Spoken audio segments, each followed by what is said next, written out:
क्या मिल रहा है फर्स्ट का? देखो फर्स्ट में बोला जा रहा है for a prism angle is 60 degree. जैसा कहा जाए वैसा लिखते जाओ। प्रिज्म एंगल है 60 डिग्री, इसका रिफ्रैक्टिव इंडेक्स है mu equal to √2। Calculate angle of minimum deviation, delta M निकालना है। एंगल ऑफ इंसिडेंस आई भी निकालना है। एंगल ऑफ रिफ्रैक्शन आर भी निकालना है। एंगल ऑफ इमर्जेंस ई भी निकालना है। ठीक है। डेल्टा एम का फॉर्मूला और म्यू का फॉर्मूला, ए का फॉर्मूला, इनमें कोई रिलेशन है आपस में? म्यू इक्वल टू था sine A plus delta M by 2 whole divide by sine A by 2। Sine A कितना है 60 प्लस डेल्टा एम पता नहीं है by 2 whole divide by sine A by 2। A कितना है 60 है, 60 बाई 2 30 हो गया। म्यू कितना है √2 है। तो आप देखोगे √2 इंटू ये साइन 30 की वैल्यू 1/2, तो sine 60 plus delta M by 2, इधर ये हो गया 1/√2 equal to sine 60 plus delta M by 2। अब बताओ sine 60 plus delta M by 2 equal to 1/√2 है, तो 1/√2 साइन में कितने वैल्यू रखता है? π/4। ठीक है ना, 45। तो 45 equal to 60 plus delta M by 2, ये 90 हो गया। 90 माइनस 60 30, तो डेल्टा एम कितना आ गया 30 डिग्री। डेल्टा एम 30 है, आई निकालना है। तो बताइए आई क्या होता है, बताओ। डेल्टा इक्वल टू था क्या? नहीं, और एक और फार्मूला था, उससे भी कैसे कर सकते हैं। हाँ, आई प्लस ई माइनस ई, इससे कर लो। तो मिनिमम डेविएशन निकल आया, वही डेविएशन है। ठीक है, मिनिमम डेविएशन निकल आया, इसका मतलब ये हो गया कि इनमें हर समय रिलेशन तो ये रहेगा नहीं। डेविएशन तो एक ही बात है ना, कोई सा भी डेविएशन हो और उसका रिलेशन एक जैसा रहेगा। बोलो आई कितना आया, निकालो सभी लोग। आई आ रहा है 45, ये आ रहा है क्या 45?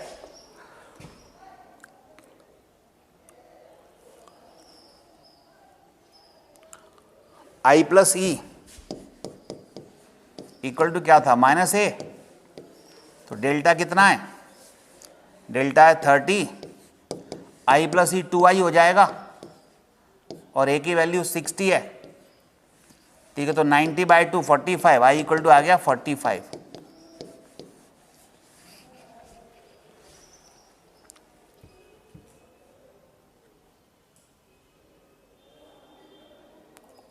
और डेल्टा इक्वल टू -1a लगाते हैं, वो छोटे एंगल के लिए लगाते हैं, ये एंगल बहुत बड़े बड़े हैं।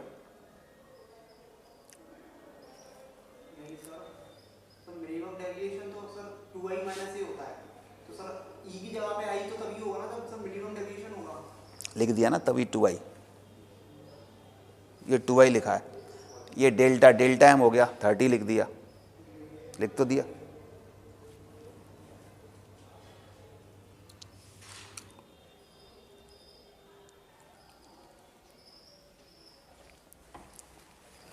चलो आर कितना आया?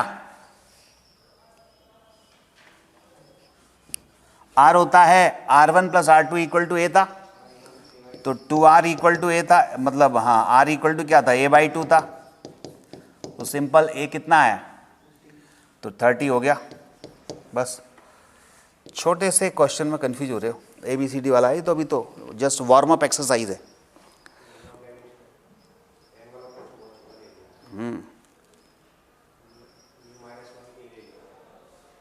नहीं, वो 10 से कम के लिए होता है।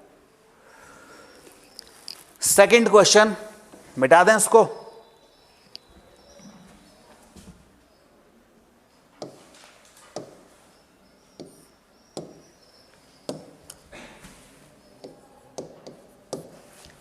For a right angle prism, right angle prism का मतलब है जिसका प्रिज्म एंगल कितना हो 90 डिग्री हो। What is minimum value of mu, mu की वैल्यू बतानी है, that prism angle is equal to, prism angle is equal angle to minimum deviation, जिससे कि प्रिज्म एंगल इक्वल टू क्या हो जाए, मिनिमम डेविएशन के केस का हो। बताओ, मिनिमम डेविएशन की बात कर रहा है, अब इसमें कर रहा है वो मिनिमम डेविएशन की बात।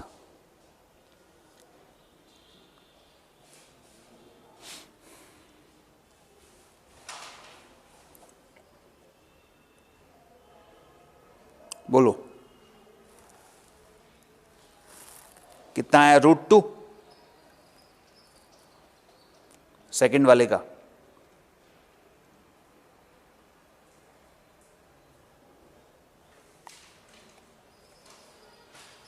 करके देखते हैं। Mu equal to sine A plus delta M by 2 upon sine A by 2, यही होता है। चलो साइन, सबसे पहले दोनों को बराबर कर दो, डेल्टा एम और ए बराबर कर दो, क्योंकि क्वेश्चन में बोला है बराबर है। तो साइन 2a हो गया बाई 2, 2 से 2 कट गया, upon sine a by 2। Sine A की वैल्यू 90 है, साइन 91 होता है, और साइन a बाई 2 मतलब 45 साइन 45 बन बाय √2, √2 ऊपर गया, आंसर हो गया म्यू इक्वल टू √2, यही आंसर है, म्यू इक्वल टू √2। ठीक है,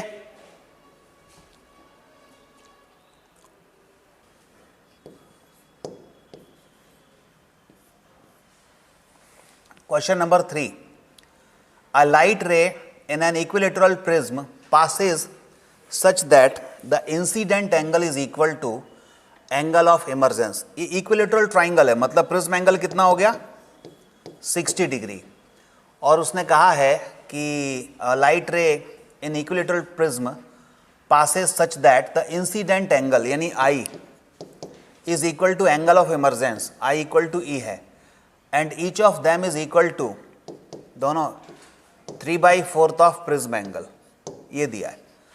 तो I इक्वल टू E बराबर 3/4 ऑफ A कितना है 60, तो कितना आ गया 45 हो गए दोनों, 15 4 जब 60, 15 3 45, तो I और E दोनों 45 हो गए। पूछा क्या है, डेविएशन पूछा है, एंगल ऑफ डेविएशन, डेल्टा पूछा है। अब डेल्टा के लिए फॉर्मूला लगा लीजिए कोई, A 60 है आपके पास, I और E, हाँ करो, कितना आ गया I plus E minus A, delta निकालना है, तो I plus E minus A, I है 45, E भी 45 है, माइनस 60 30 आ जाएगा, यही आंसर है। ठीक है,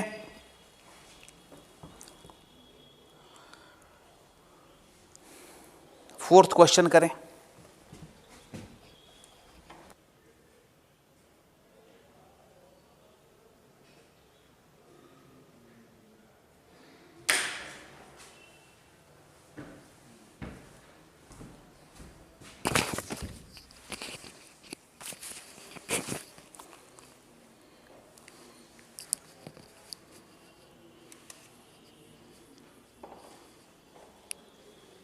आ गया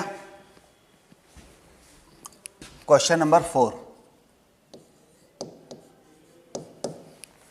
फोर्थ में, for a prism of refractive index mu equal to 1.5, angle of minimum deviation is equal to angle of prism, delta M किसके बराबर है, एंगल ऑफ प्रिज्म यानी ए के बराबर है,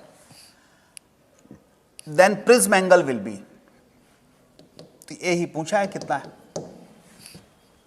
तो फॉर्मूला लगा लो, mu equal to sine A plus delta M by 2 whole divide by sine A by 2। Mu कितना है 1.5, साइन ए कितना है पता नहीं है, ए और डेल्टा एम लेकिन बराबर हैं, तो 2a कर दूं, नीचे साइन ए बाई 2 कर दूं। ये जो साइन 2 है इसको लिख सकते हैं क्या कुछ, बोलो। अच्छा 2a से 2a तो कट ही गया था, तो इसको हटाओ, a रह जाएगा बस, तो साइन a रह गया। अब साइन a को इस साइन ए बाई टू के फॉर्मूले में कन्वर्ट कर लो। वो फार्मूला होता है 2 sine A by two and cos A by two whole divide by sine A by two, ठीक है। और साइन ए बाई टू से साइन ए बाई टू उड़ गया, तो आप देखोगे 1.5 इधर दिया है, तो 1.5 को हम लिख सकते हैं 3/2 और 2 को नीचे ले लो तो 1/2 equal to cos A by two, ठीक है। तो 3/4 हो गया ये, बोलो। तो cos A by two equal to 3/4, अपने को तो ए बाई टू निकालना है, तो कॉस इनवर्स 3/4, हमें तो ए निकालना है अकेला, 2 को इधर ले जाओ तो 2 कॉस इनवर्स 3/4, यही आंसर है। A equal to 2 cos inverse 3/4, simple.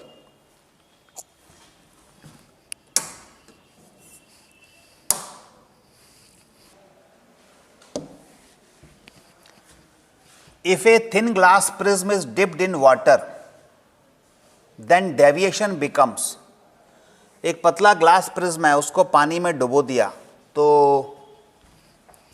उसका जो डेविएशन है वो कितना हो जाएगा। Thin glass prism is dipped in water then deviation will become. नया डेविएशन पूछा है तो एक काम करो, थिन है, थिन दिया है तो डेल्टा इक्वल टू फॉर्मूला क्या होता है, ये लगा सकते हैं म्यू -1 इंटू ए, लगा सकते हैं कि नहीं। ए एयर में है और डेल्टा डैश मीडियम में, तो मीडियम में ये रिफ्रैक्टिव इंडेक्स चेंज हो जाएगा, किसका, ग्लास का, किसके रिस्पेक्ट में, जो मीडियम है उसके रिस्पेक्ट में, किस में डुबोया गया है, वाटर, तो म्यू डब्ल्यू कर दूं -1, ये ठीक है, बोलो बताओ ये ठीक है क्या। डेल्टा इक्वल टू म्यू -1 है एयर में, और पानी में, पानी से डिवाइड कर दो, ठीक है, जिसके रिस्पेक्ट में लेंगे उससे डिवाइड। अच्छा, अब दोनों इक्वेशन को डिवाइड कर दो, delta dash upon delta equal to, LCM ले लो इधर, mu minus mu W upon mu W and divide by कितना, आप देखो ये था म्यू -1 और ए से ये तो कट ही जाएगा। अब वैल्यू पुट करना है आपको, बस म्यू कितना था 1.5, ग्लास है, वाटर कितना होता है 4/3, तो इसको ऐसा कर लो, हाँ जो भी आ जाए, 3/2 माइनस 4/3 डिवाइड बाय वाटर 4/3 और नीचे 3/2 माइनस 1.5 यानी 2 ऊपर चले गए। सॉल्व कर लो इसको, कितना आ रहा है 1/4 टाइम्स, 1/4 टाइम्स सही है।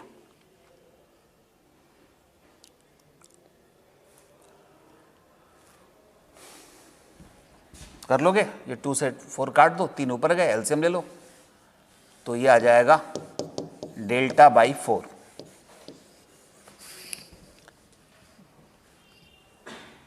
वन बाय 4 टाइम्स, यहां लिख लेना इसमें 1/4।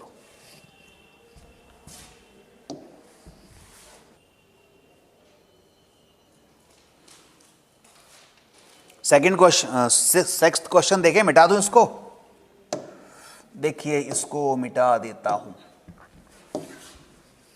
क्वेश्चन नंबर 6 करो आप लोग जरा, कितना आसान है। For thin prism P1 prism angle is 4, तो प्रिज्म एंगल है P1, इसको A1 मान लेता हूं, 4 degree, and refractive index 1.54, μ1 1.54। Other prism P2 का प्रिज्म एंगल है पता नहीं है, निकालना है, और लेकिन इसका रिफ्रैक्टिव इंडेक्स है 1.72 और कंडीशन दे दी डिस्पर्सन विदाउट डेविएशन। कंडीशन कौन सी दे दी है, आप देख पा रहे हैं, डिस्पर्सन विदाउट डेविएशन। डिस्पर्सन चाहिए लेकिन डेविएशन नहीं चाहिए, तो इसमें प्रिज्म एंगल की कंडीशन क्या होती है, A/A' बराबर क्या लिया था, एक तो माइनस था, और बताओ dispersion without deviation, without deviation में A/A' में डेविएशन आएगा, यहाँ डेविएशन वाला फार्मूला, तो क्या जाएगा μy' -1 अपॉन म्यू वाई -1। आपको याद करने की ट्रिक बता देता हूं। उसने कहा डिस्पर्सन विदाउट डेविएशन, तो कंडीशन में डेविएशन वाला फार्मूला आएगा, जो नहीं है वो फार्मूला आएगा, क्योंकि दोनों का सम तभी तो 0 करते थे।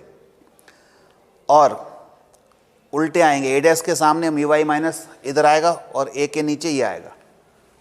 ठीक है, चलो अब आ जाओ, वैल्यू पुट कर दो, बस कुछ नहीं करना। ए दिया है कितना, ए पहला मान लेते हैं 4, ए डैश सपोज निकालना है, माइनस म्यू वाई डैश यानी कि म्यू 2 1.72 -1 अपॉन 1.54 -1, ये ए डैश निकालना है। बोलो कितना आया,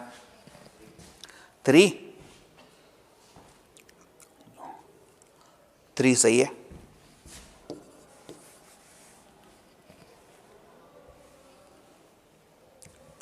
सेवंथ देखो, if a light ray incident on prism, ये प्रिज्म है, light ray incident on thin glass prism, then deviation of ray is 34 degree. पूरे ग्लास का डेविएशन 34 है। अगर प्रिज्म को आधा काट दें, ये जो शेडेड पार्ट है इसका ही यूज करें, तो डेविएशन कितना होगा।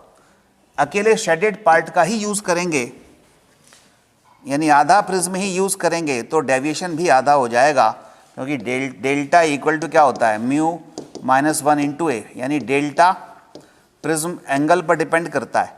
अगर आधा प्रिज्म यूज करोगे तो आधा प्रिज्म एंगल होगा। अब प्रिज्म एंगल हाफ हो गया तो डेल्टा भी हाफ हो जाएगा, यानी कि इसका आंसर 34 का हाफ ही आएगा, 17 डिग्री आएगा, डेविएशन होगा 17। ठीक है, yes. Next question, question number 8। आप लोग देख के बताओ क्या आंसर आ रहा है 8th का।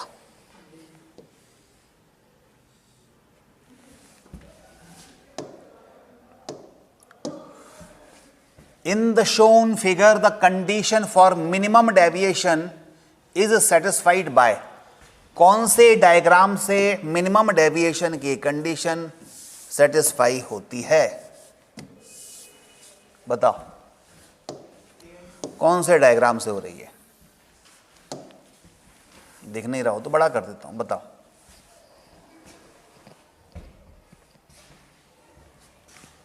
कौन से से, ए एंड सी दोनों से हो रही है। चलो चेक कर लेते हैं। कंडीशन ऑफ मिनिमम डेविएशन में क्या क्या हो जाता है, जरा ये सोचो।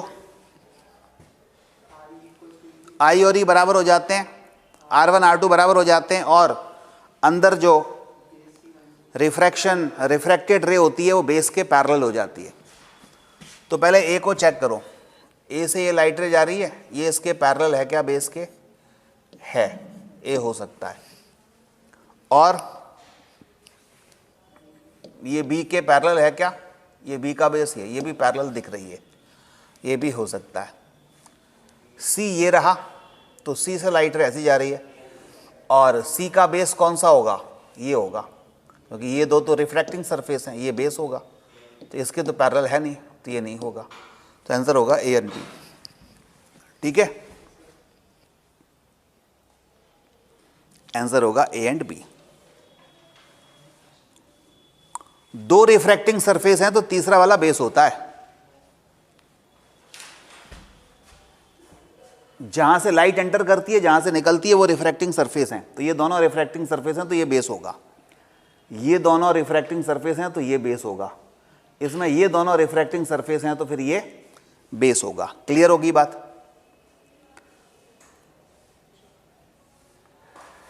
ठीक है ना।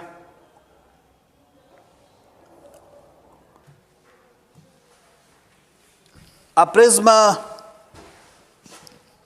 of refractive index 1.5 is dipped in water and a light ray incident normally on the surface AB and totally internally reflected BD and emerges perpendicular from AD से perpendicular है, म्यू 4/3 है, साइन थीटा कितना होगा ये पूछा है। तो थोड़ा सा बड़ा कर दूं इस डायग्राम को, जिससे कि आपको ये चीज़ क्लियर होगी और मुझे डायग्राम बनाना नहीं पड़ेगा।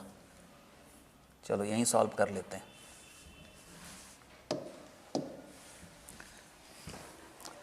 क्या बोला है इसमें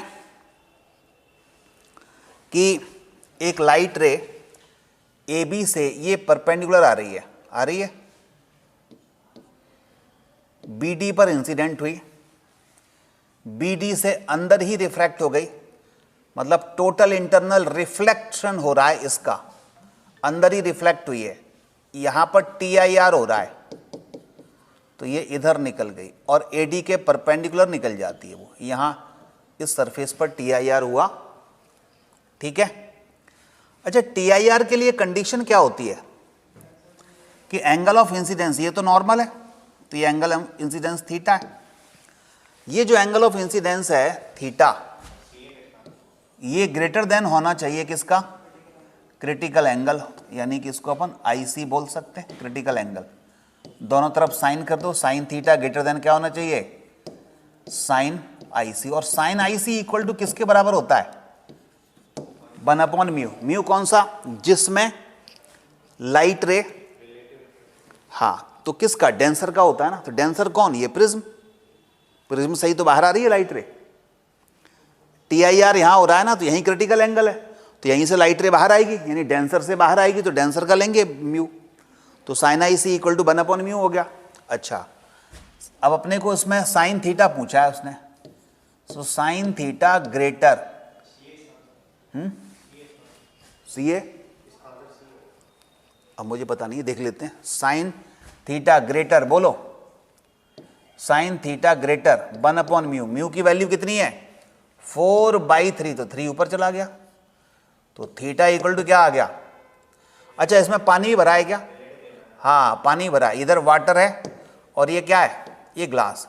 यहां पर चलो फिर इसको थोड़ा चेंज करना पड़ेगा, रिलेटिव लेना पड़ेगा। रिलेटिव लेने का मतलब क्या है कि ये ग्लास है और ये वाटर है, तो हमें ग्लास का रिफ्रैक्टिव इंडेक्स लेना पड़ेगा किसके रिस्पेक्ट में, वाटर के रिस्पेक्ट में। तो म्यू बी, म्यू डब्ल्यू नीचे, डेट इज म्यू डब्ल्यू ऊपर, इधर ले सकते हैं। और वैसे भी आपको बताया था कि लेस अपॉन क्या लेते हैं, more. Sine I C equal to क्या होता है, less upon more, less refractive index upon more refractive index, ये शॉर्टकट है इसका, लेस अपॉन मोर। ठीक है, तो इधर देखो, sine theta greater, mu W कितना 4/3 और म्यू जी कितना 3/2, तो आंसर क्या हो गया, theta greater than sine inverse 8/9। ठीक है।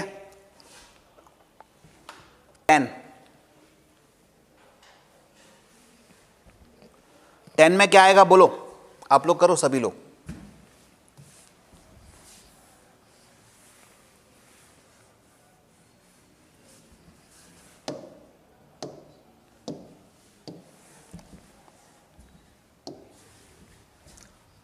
For a prism mu equal to cot a/2 and prism angle is a, then angle of minimum deviation delta निकालना है।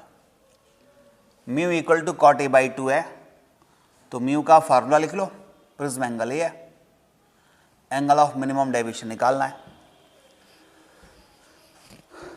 करो करो करो,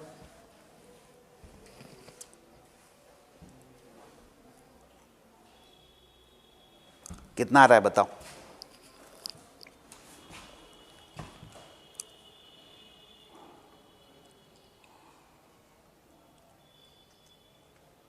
$180 माइनस कितना आ रहा है,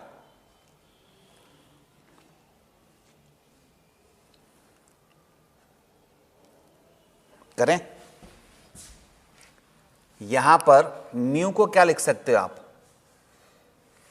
मिनिमम डेविएशन के केस में sine A plus delta M by 2 upon कितना, साइन, यहां दिखेगा नहीं तो इधर बना दूं मैं, यस बोलो,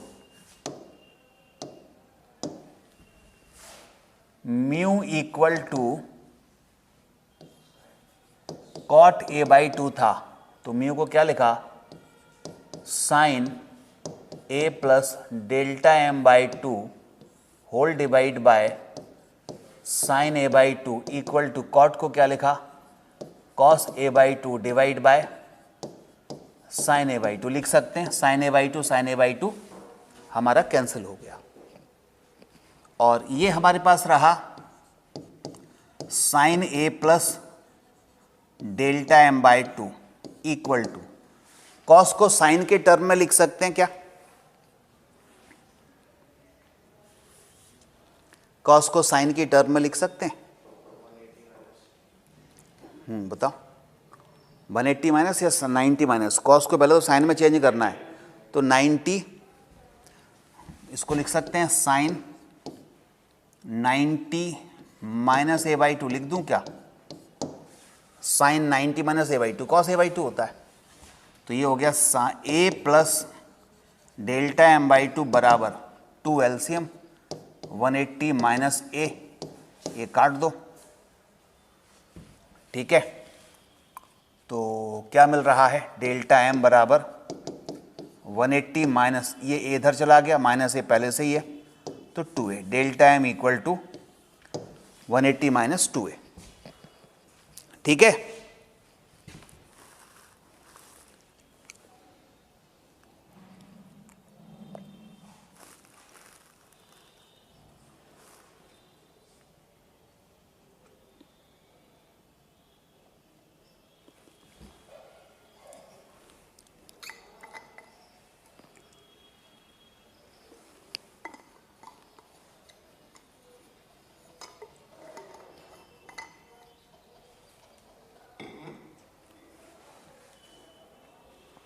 नोट करो,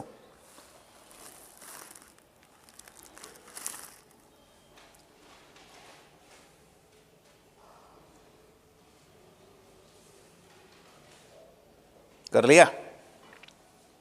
और क्या दे रखा है,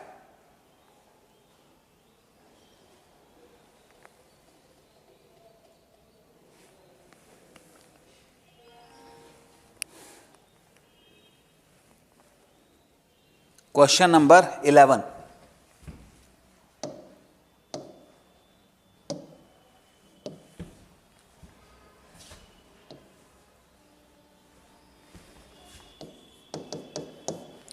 में बोलते हैं a monochromatic ray is incident to a equilateral prism at 50 degree and emerges at angle of 45 degree. I equal to कितना है 50 degree and e equal to कितना है 45 degree. Angle of minimum deviation delta m क्या रहा होगा,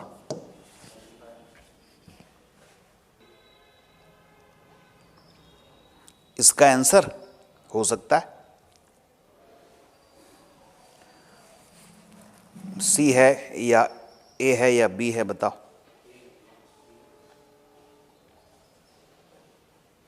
ऐसा सोचें, पहले डेल्टा एम, अगर डेल्टा एम ही बात करते हैं अपन तो डेल्टा एम, और इसमें मोनोक्रोमेटिक लाइट है, इक्विलेटरल प्रिज्म यानी प्रिज्म एंगल कितना है 60 डिग्री है, यही बोला, ठीक है ना। अगर मैं ऐसा सोचो डेल्टा एम निकालता या इससे निकाल लो, इससे डेल्टा कितना होगा, डेल्टा कितना होगा इससे निकाल सकते हैं डेल्टा। हाँ, हमारे पास फार्मूला क्या होता है, delta equal to i plus e minus R1 plus R2 यानी ए तो दिया ही है, आई दिया है 50, ई 45 माइनस 60, तो डेल्टा कितना आया 35। तो ये तो 35 आया, लेकिन ये आंसर नहीं है क्योंकि उसने पूछा क्या है, मिनिमम पूछा है। तो मिनिमम जो होगा तो इससे तो कम ही होगा, जो डेल्टा आया है उससे ही तो कम होगा, सबसे कम होगा डेल्टा में सबसे कम डेल्टा, तो इसका मतलब 35 से लेस होना चाहिए, तो इसका आंसर हो जाएगा सी, लेस देन 35, ठीक है। एग्जैक्ट 35 नहीं, एंगल ऑफ मिनिमम डेविएशन होगा 35 से कम, तो डेल्टा एम तो ऑल डेल्टा से कम होता है, ये 35 से भी कम होगा।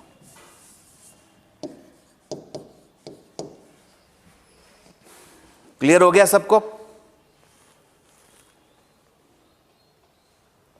क्वेश्चन नंबर 12 पर आ जाओ। For air and glass critical angle 42 degree, a monochromatic light ray incident normally on the one face of equilateral prism, then क्या होगा बोलो?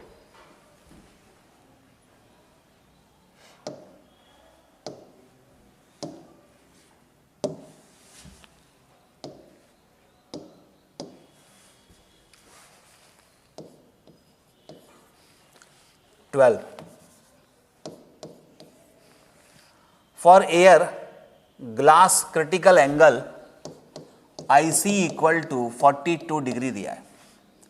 Monochromatic light ray incident normally on one face of an equilateral triangle. ये हमारे पास एक equilateral triangle है और इसके एक फेस पर नॉर्मली ये लाइट रे इंसिडेंट हो रही है। ठीक है, 90 डिग्री पर इंसिडेंट हो रही है। इसको और थोड़ा सा सही डायग्राम बना दूं मैं।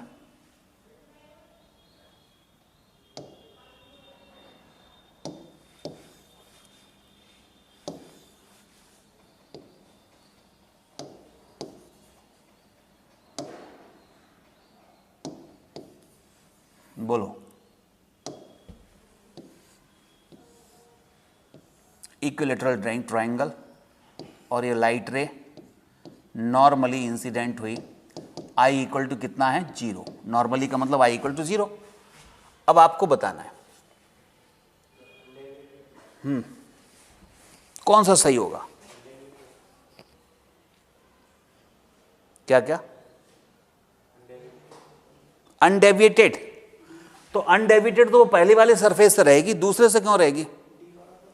दूसरे पे गिरी ऐसी,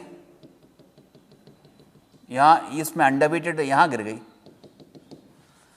तो ये प्रिज्म एंगल क्या है? 60, ये 90, ये कितना होगा बोलो? 30, तो ये कितना होगा? 60।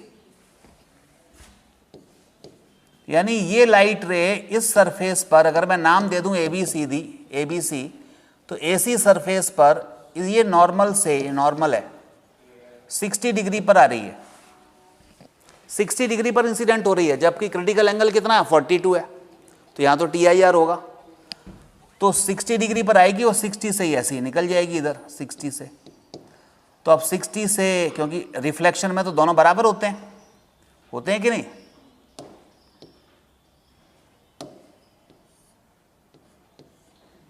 ये बात क्लियर हुई? ये नॉर्मल था, ये अगर 60 है तो ये वाला भी 60 ही होगा, ये भी 60 होगा। अब उसने कहा, एक एक ऑप्शन चेक करो जरा इस डायग्राम को देखते हुए। It will shown TIR from all 3 surfaces, ये तो गलत हो गया। It will pass normally from second surface से नॉर्मली पास नहीं हो रही, गलत हो गया। इट विल पास अनडेविएटेड, गलत हो गया। It will show TIR from second surface, यहां तक सही है। Passes normally from third surface, ये सही है। अब ये चेक करना है कि ये नॉर्मली पास हो रही है कि नहीं हो रही। इसको चेक करने के लिए एंगल देख लो, ये कितना है? इधर ये 60 है और ये कितना हो जाएगा फिर? ये 60 था तो 30, 60 30, तो ये कितना होगा? 90। इसका मतलब ये नॉर्मली 90 से ही पास होगी, BC से ये 90 से पास होगी। क्लियर हो गई बात? नोट कर लो।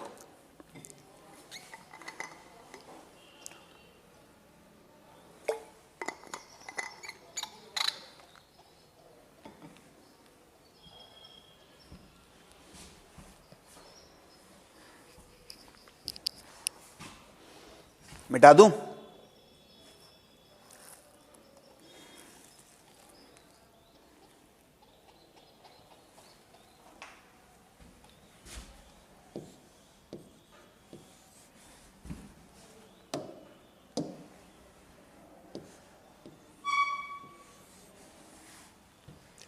Thirteen A light beam consisting red, green and blue color incident on right angle prism as shown in figure. If refractive index for red, green and blue are इतने इतने इतने, तो बताना है कि कौन सा part, some part of blue colour from red colour and green colour, ये सेपरेट हो जाएगा क्या, ऐसा कुछ पूछा है उसने। कौन सा सेपरेट होगा, कौन सा सेपरेट नहीं होगा। तो इसका अगर मैं बड़ा डायग्राम बना दूं तो ये बोल रहा है वो कि 3 कलर जा रहे हैं, नॉर्मली पास हो रहे हैं, रेड, ग्रीन और ब्लू। तो जब ये बाहर निकलेंगे तो कैसे सेपरेट होंगे, कैसे नहीं होंगे, ये पूछा है।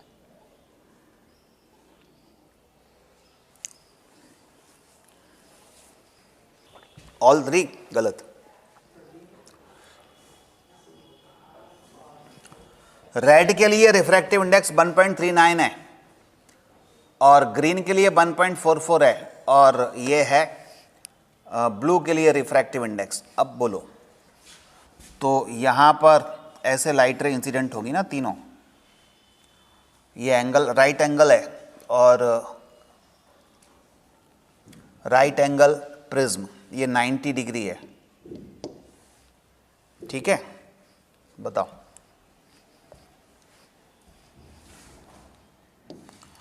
आपको 1.39, 1.44, यहाँ ऐसे देख लो कि राइट एंगल प्रिज्म है, ये 90 है और ये 45 हो गया, ये 45 हो गया, तो इसमें आपको क्रिटिकल एंगल पहले निकालना पड़ेगा। क्रिटिकल एंगल होता है 1/μ, ठीक है। और हम I की वैल्यू लिख दें 45, सपोज 45 है, ठीक है। एंगल की वैल्यू अपन 45 लें, क्योंकि देखना यहाँ ये नॉर्मल होगा, ये 45 है, 90 है, ये 45, तो ये भी 45 होगा, यानी सभी में एंगल ऑफ इंसिडेंस कितने मिलेंगे, 45, 45, 45 मिल रहे हैं। तो I की जगह मैं 45 लिख दूं, तो साइन 45 इक्वल टू 1/μ। लेकिन इसके TIR के लिए, कोई भी लाइट रे जब अंदर TIR करेगी तो TIR के लिए कंडीशन है कि I ग्रेटर देन होना चाहिए किससे, IC से, होना चाहिए कि नहीं, IC से। तो यहाँ I sine I greater sine IC को क्या लिखेंगे, 1/μ लिख सकते हैं हम। यहाँ क्या लिख सकते हैं, डायरेक्ट लिख दूं 1/μ। और ठीक है, यहाँ हमने देखा ही था, क्योंकि इंसिडेंट कितने पर हो रहे थे, ये 45 पर, इक्वल टू 1/μ। तो म्यू कितना हुआ, ये सन 45 क्या हुआ, 1/√2, 1/μ। म्यू इक्वल टू क्या आया, √2, ठीक है। तो इसका मतलब ये हो गया कि अगर एंगल कितने से ज़्यादा हो, √2 से ज़्यादा हो, मतलब इसमें रिफ्रैक्टिव इंडेक्स क्रिटिकल, इसमें इंसिडेंट पर तो √2 आया, लेकिन हम जानते हैं कि I ग्रेटर देन होना चाहिए कितने पर, IC पर। तो यहीं से हम ऐसा ले सकते हैं, इसकी भी ज़रूरत नहीं है, कि अगर म्यू √2 है, ध्यान से सुनना, तो TIR के लिए म्यू कितना होना चाहिए सबका, √2 से ज़्यादा। अच्छा, √2 से ज़्यादा किसका है, बोलो इनमें। √2 होता है 1.414, कितना होता है 1.414। तो 1.414 से ज़्यादा किन किन का है, इनका है 2 का, और 2 कौन से हैं, ग्रीन और ब्लू। तो इनका तो TIR हो जाएगा और रेड का TIR होगा नहीं, तो रेड आगे निकल जाएगा, बाकी के 2 पीछे आ जाएंगे। तो अब देखो, क्या तीनों कलर सेपरेट हुए, it will not separate any colour, लेकिन the some part of red colour from blue और ग्रीन, ये सही है। डी रेड का कुछ पार्ट जो कि आगे निकल गया है, बाकी के 2 के TIR हो गए हैं, तो रेड इन दोनों से अलग हो गया है। तो इसका आंसर होगा डी, ठीक है। तो कितने हो गए, 13 क्वेश्चन हो गए।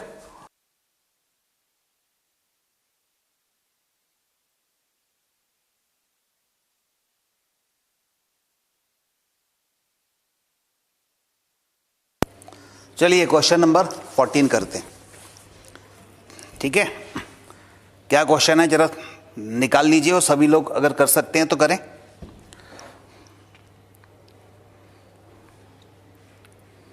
क्वेश्चन नंबर 14, हो गया था क्या 14? अभी नहीं हुआ है ना? नहीं हुआ, चलो करो, सिंपल क्वेश्चन है, करिए करिए सभी करिए। देखो 14 में क्या बोला जा रहा है, a light ray incident at an angle of I on prism surface and emerges perpendicular to the other surface. If refractive index of prism is mu then angle of incidence, ये फाइंड करना है आपको, angle of incidence find करना है। और ये बताइए कि कितना आंसर होगा एंगल ऑफ इंसिडेंस का, बताओ।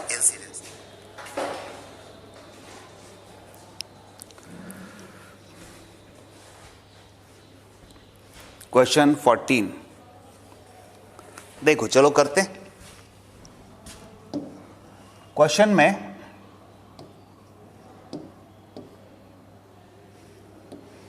देखो ये बोला गया, a light ray incident at an angle of I on the prism surface. और प्रिज्म बना लेते हैं पहले, ये प्रिज्म हमने बना लिया है, ठीक है। और इसने कहा कि एक लाइट इस प्रिज्म पर सपोज आई एंगल पर ये इंसिडेंट हो रही है and emerges perpendicular to the other surface. इस सरफेस पर ऐसे इंसिडेंट हुई तो ये 90 डिग्री से बाहर निकल जाती है। थोड़ा सा अपन और करेक्ट इस डायग्राम को बनाएं तो देखेंगे। देखो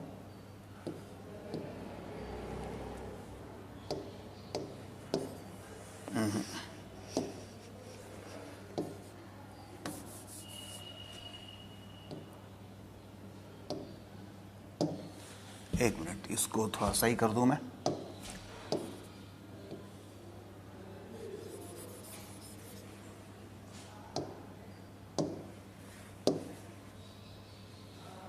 चलो,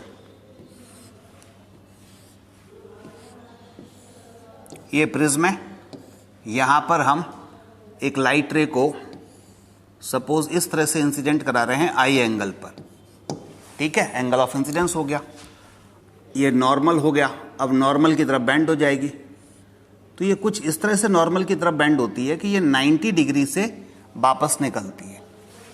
और ये क्वेश्चन में आप देखेंगे, ये बोला गया है आपको इस क्वेश्चन में कि it emerges perpendicular to the other surface. तो इस सरफेस से ये 90 डिग्री से वापस निकलती है। तो क्वेश्चन ये है कि if the refractive index is mu then find angle of incidence I. ये एंगल ऑफ इंसिडेंस कितना है ये आपको निकालना है। और एक ब्रैकेट में यहां दिया हुआ है जो प्रिज्म एंगल है ए, वो कितना है 30 डिग्री है, ठीक है, दिया हुआ है। अब बड़ा हाँ, एक्चुअली सरफेस से 90 डिग्री पर है, वो लिखा हुआ है उसने, नॉर्मल से नहीं है उसने। आप ध्यान से देखोगे तो क्या लिखा है, it emerges 90 degree from surface, यानी सरफेस से 90 डिग्री का एंगल है। तो अब मैं यहां पर इसको थोड़ा सा और बढ़ा कर दूं जिससे कि आपको ये चीज क्लियर होगी। देखो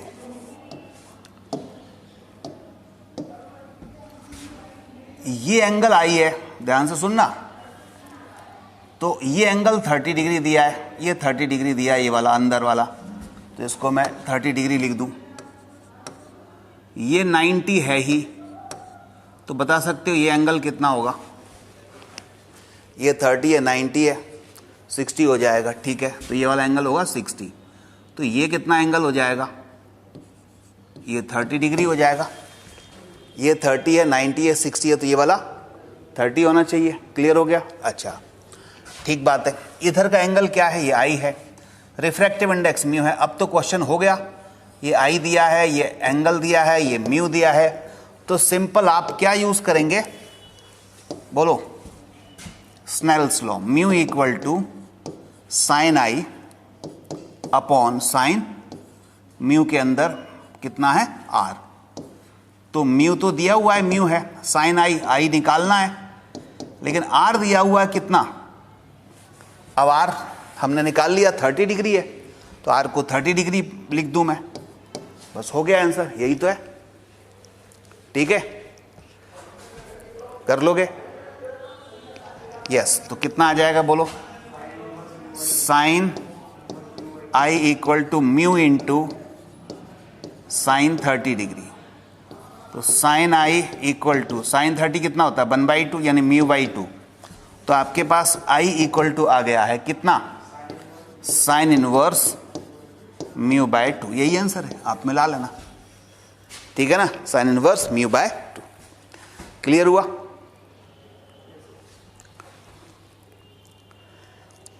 यस, नेक्स्ट क्वेश्चन क्या है?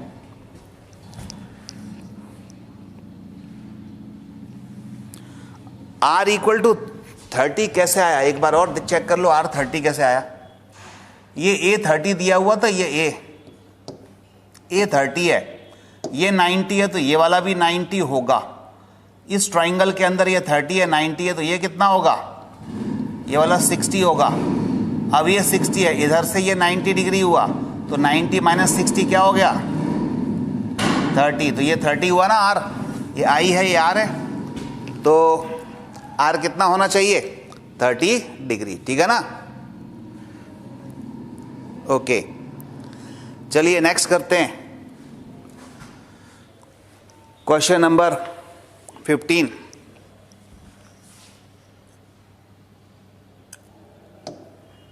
बिठा दूं उसको?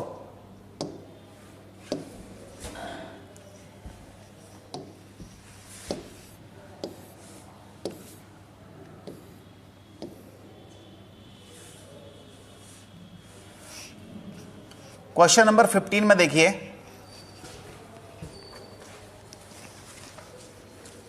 ये आपको गिवन है, the thickness of glass slab is 4 centimetre, number of waves passing through it are equal to the number of waves passing through the 5 centimetre water. If a mu W equal to 4/3 mu G will be, ये कितना होगा? तो कुछ दो बातें इसमें same दे रखी हैं, उसका यूज़ हम करें तो नंबर ऑफ वेव जो है एक पर्टिकुलर थिकनेस के अंदर वो इक्वल दे रखी है, ठीक है? तो थोड़ा सा दिमाग लगाओ, 1 मिनट का समय आपको दे रहा हूँ, करो कौन सा आंसर होना चाहिए। ऑप्शन दिए हैं इसमें, नहीं दिए, फिर भी ए म्यू जी निकालो, कितना आएगा? क्वेश्चन नंबर 15 में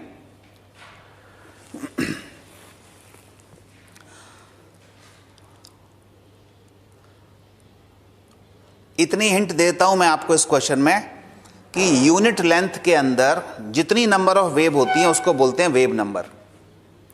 और इस क्वेश्चन में कहा गया है कि थिकनेस एक 4 सेंटीमीटर है और एक 5 सेंटीमीटर, दो आपके पास ग्लास स्लैब हैं, एक 4 सेंटीमीटर का और एक 3 सेंटीमीटर का। तो 4 सेंटीमीटर के अंदर जितनी वेव जा रही हैं, जितनी नंबर ऑफ वेव हैं, 5 सेंटीमीटर के अंदर भी उतनी ही नंबर ऑफ वेव हैं, ठीक है?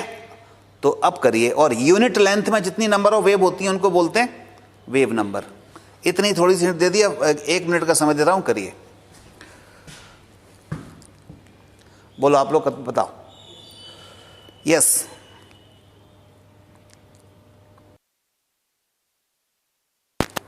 यस, सॉल्व हुआ? नहीं हुआ? चलो मैं बताता हूं, मुझे ही करना पड़ेगा।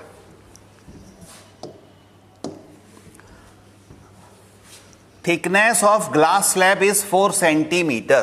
देखो इधर एक ग्लास स्लैब ये है, इसकी थिकनेस है T1 मान लेते हैं 4 centimetre. Number of wave passing through, इसके अंदर नंबर ऑफ वेव ऐसे जा रही है, ठीक है? तो number of waves passing through it are equal to the number of waves passing through T2 equal to कितना है? 5 सेंटीमीटर।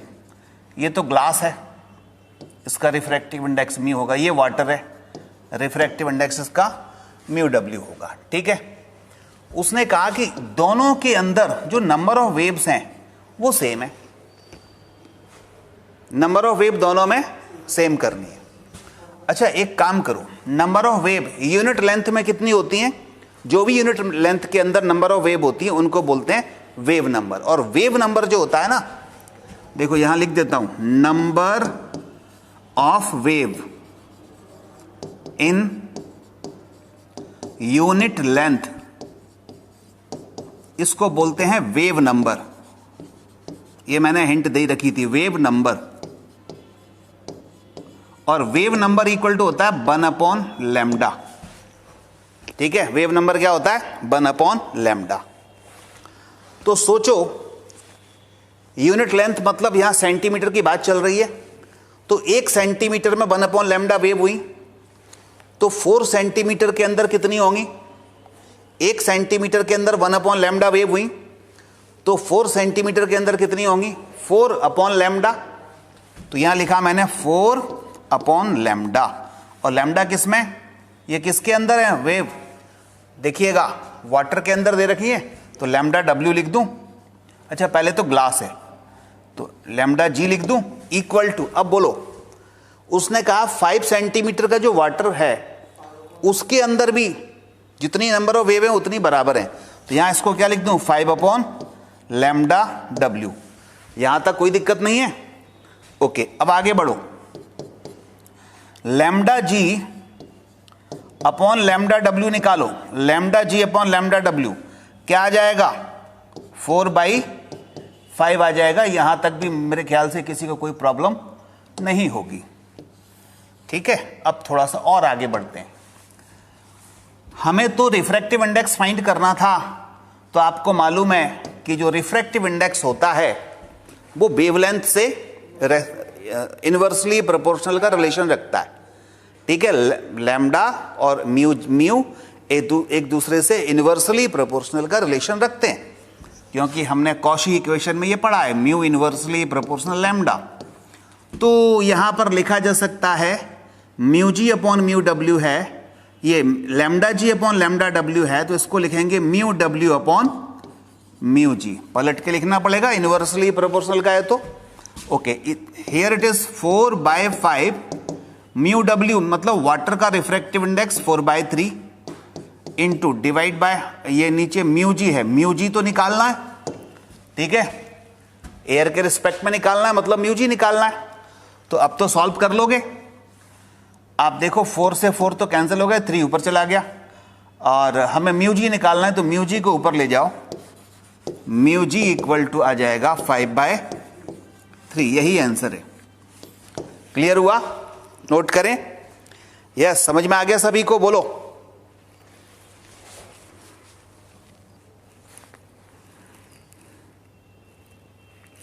Yes, next question. मिटा दूं इसको। अब ये भी बिल्कुल नेक्स्ट क्वेश्चन भी ऐसा ही है लगभग। देखो, क्वेश्चन नंबर, हर तरह के क्वेश्चन करा रहा हूं मैं आपको, कैसा भी क्वेश्चन आ जाए आप उसको कर पाएंगे। क्वेश्चन 16, क्योंकि कोई भी रिपीटेड क्वेश्चन नहीं है। Air has refractive index μA equal to 1.003। Simple, हम 1 मान लेते हैं, लेकिन यहां पर 1.003 है। ठीक है, म्यू इक्वल टू कितना दे दिया? 1.003। ठीक बात है। इसके बाद और क्या दिया है बोलो? What is the thickness of air column? एक एयर कॉलम है, इसके अंदर एयर भरी हुई है, इसकी थिकनेस क्या होनी चाहिए, यह पूछा है। What is the thickness of air column which will have one more wavelength, जिसके अंदर, इस एयर कॉलम के अंदर जितनी भी वेव हो, नंबर ऑफ वेव हो, वो एक इधर वैक्यूम है, ये वैक्यूम है, वैक्यूम की भी थिकनेस सेम है। उसने कहा what is the thickness of air column which will have one more wavelength of yellow light, जिसकी वेवलेंथ ये है, then in same thickness of vacuum। Means air में T थिकनेस की एयर है, उसमें जितनी नंबर ऑफ वेव्स हैं, जितनी नंबर ऑफ वेव्स हैं, नंबर ऑफ वेव्स को सपोज हम ऐसे मान लें, क्योंकि नंबर ऑफ वेव को हम क्या कहते हैं, यूनिट लेंथ के अंदर नंबर ऑफ वेव को क्या बोलते हैं? वेव नंबर बोलते हैं। तो टी थिकनेस के अंदर कितनी वेव हो जाएंगी? जो भी वेव हो जाएं, तो यहाँ लिख लेता हूँ पहले नंबर, मैं समझाने के लिए आपको लिख रहा हूँ, अदरवाइज लिखने की जरूरत नहीं है। Number of waves in air column equal to क्या दिया है? Number of wave in vacuum of same thickness. क्या बराबर दी है? नहीं, बराबर नहीं दी, एक ज्यादा दी है, तो इसको 1 + 1 कर दो। Number of waves in air column, जितनी नंबर ऑफ वेव्स हैं, ये नंबर मतलब संख्याएं हैं, डिजिट्स हैं, तो जितने नंबर यहां होंगे उतनी ही वेव्स सेम थिकनेस में होने चाहिए, उनसे ज्यादा, एक ज्यादा क्या है? इस एयर कॉलम के अंदर है। ये क्वेश्चन में कहा गया है, तो उसी को मैंने यहां बना दिया है। अब ध्यान से सुनना,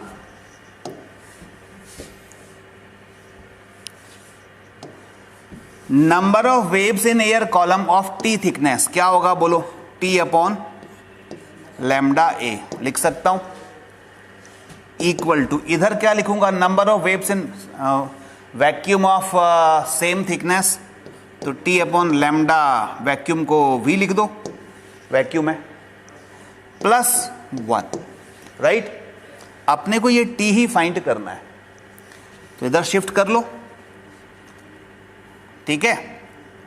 तो T कॉमन ले लेंगे, या ऐसा कर लो आप, सीधे सीधे लैम्डा और म्यू में भी एक रिलेशन होता है, क्योंकि एयर का रिफ्रैक्टिव इंडेक्स आपको दिया हुआ है 1.003। अब इतना मैंने बता दिया है।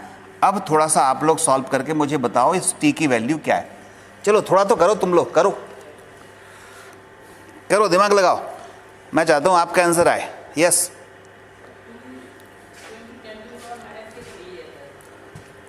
कितना? 2 × 10⁻³ 1 0 गड़बड़ कहीं आ रही है,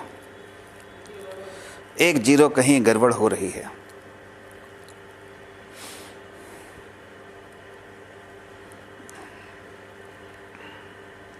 और एयर में उसमें येलो लाइट की वेवलेंथ दे रखी है, देखो कितना, उसका भी यूज कर लेना।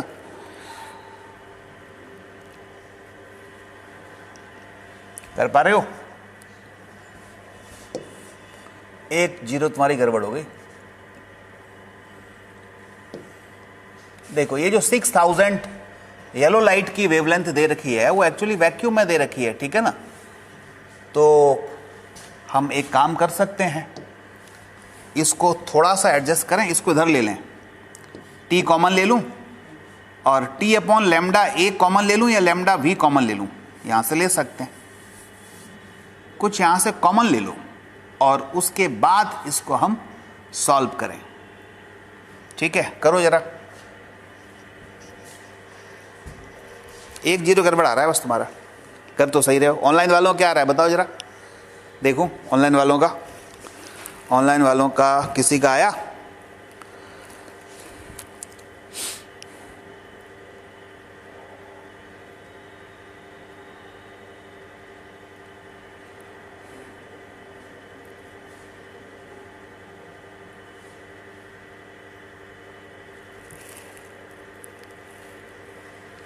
अरे सिंपल है यार, इसको इधर ले लो, देखो T/λA माइनस T/λV, ठीक है, इक्वल टू क्या बच गया? 1। अब कॉमन लो, जो मैं कॉमन बता रहा था, ये कॉमन लिया, देखो T/ इसमें λV कॉमन ले लो, वैक्यूम वाला λV कॉमन ले लिया वैक्यूम के लिए, और अंदर क्या बचेगा बोलो? यहां बचेगा T/λV कॉमन लिया तो λV ऊपर आ जाएगा, λV/λA बचेगा, -1 T/λV बाहर ही आ चुका था तो -1 बचा, इक्वल टू 1 ये चल रहा है।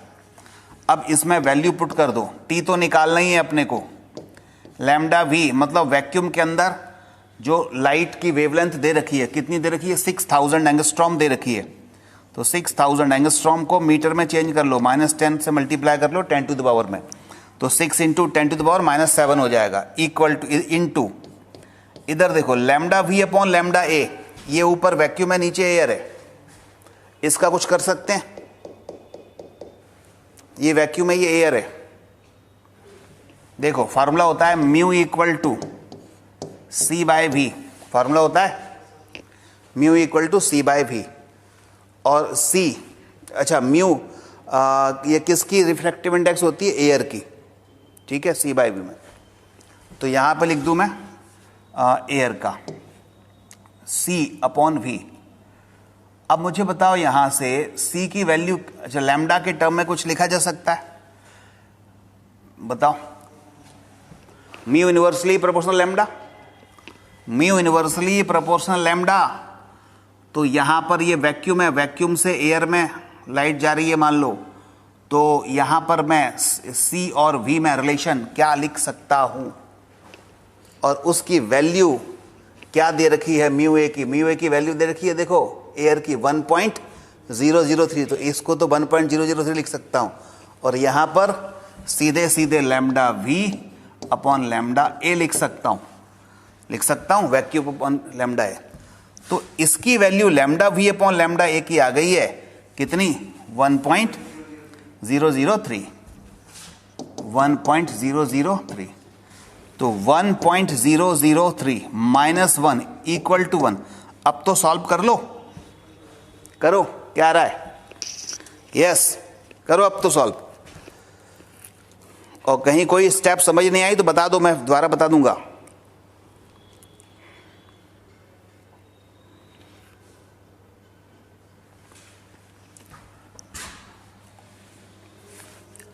आप ये जानते हो म्यू इनवर्सली प्रोपोर्शनल लैम्डा होता है, ये सबको पता है, और म्यू डायरेक्टली प्रोपोर्शनल क्या होता है, वेलोसिटी होती है, v इक्वल टू क्या था, एन लैम्डा था ना, तो फ्रीक्वेंसी से भी कर सकते हैं। चलो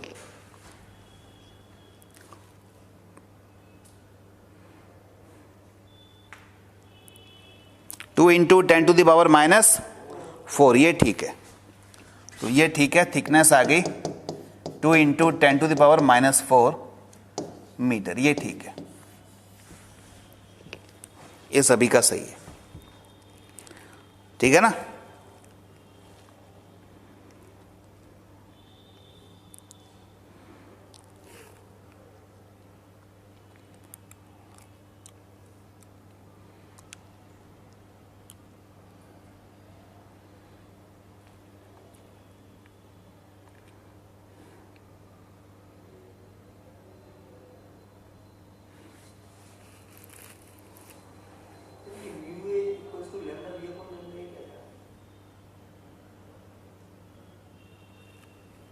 ये रिलेशन हमने उसमें निकाला है ना,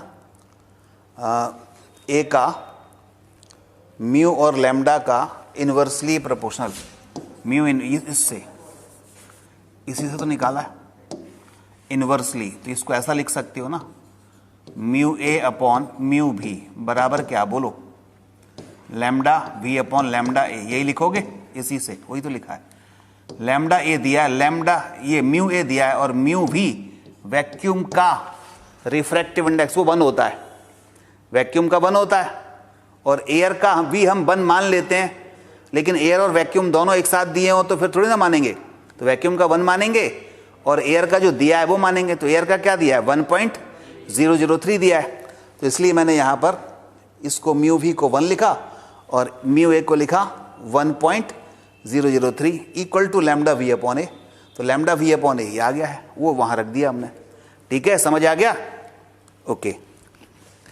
अगला करें, मिटा दूं,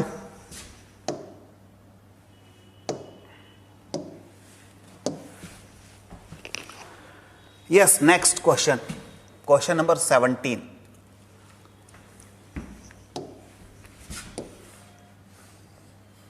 डायग्राम है क्या इसमें, नहीं है,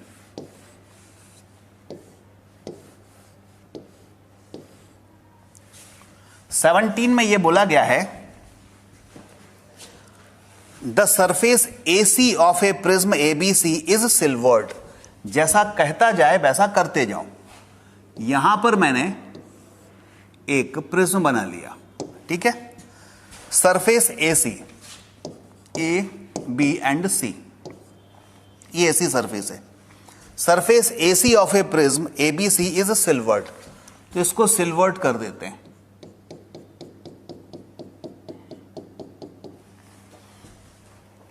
silver coated and light rays incident at an angle of 45 degree on surface AB। AB surface पर एक लाइट रे को हम इंसिडेंट कराते हैं, और कितने एंगल पर इंसिडेंट कराया है वो और देख लो। बोलो कितने एंगल पर कराया है? 45 पर। यहां मैं इसमें लिख लेता हूं 45 पर, ठीक है। ये इसने कहा 45 डिग्री पर आपको इंसिडेंट कराना है, ठीक बात है। और आगे पढ़ते हैं। AB सरफेस पर and after refraction light ray incident at surface AC, अंदर रिफ्रैक्शन के बाद AC पर पड़ती है, and returns to the original path, और फिर वापस सेम पाथ को फॉलो करते हुए वापस आ जाती है। तो रिफ्रैक्टिव इंडेक्स इस प्रिज्म का कितना है ये निकालना है, और प्रिज्म एंगल उसने दे दिया है 30 डिग्री। तो अब जरा सोचो ये वापस कब आएगी? आप बता सकते हो कब वापस आएगी? जब इधर तो सरफेस को सिल्वर्ड कर दिया, अब इधर वाली सरफेस जब सिल्वर्ड हो गई तो उस पर जब लाइट रे नॉर्मली इंसिडेंट होगी तो वापस आएगी, ठीक है। तो अंदर इस AB सरफेस से रिफ्रैक्शन के बाद इस सरफेस पर क्या होना चाहिए? नॉर्मली इंसिडेंट होना चाहिए। तो इस सरफेस पर नॉर्मली इंसिडेंट बना लेते हैं। एक मैं यहां पर एक अलग डायग्राम अलग एक ले लेता हूं, कलर। अंदर रिफ्रैक्शन हुआ, ऐसा हुआ, ठीक है। और ये अगर अंदर 90 डिग्री, ऐसा लग रहा होगा कि ये रिफ्रैक्ट तो हुई नहीं, थोड़ी सी रिफ्रैक्ट हुई है, वो डायग्राम आप अंदर कुछ ऐसा मानेंगे कि इधर रिफ्रैक्ट हुई है, और एकदम करेक्ट डायग्राम बनाओगे तो फिर थोड़ी हमें इधर वाली जो रे है ना, जो 45 डिग्री वाली थी, उसको थोड़ा सा ऐसा करना पड़ेगा।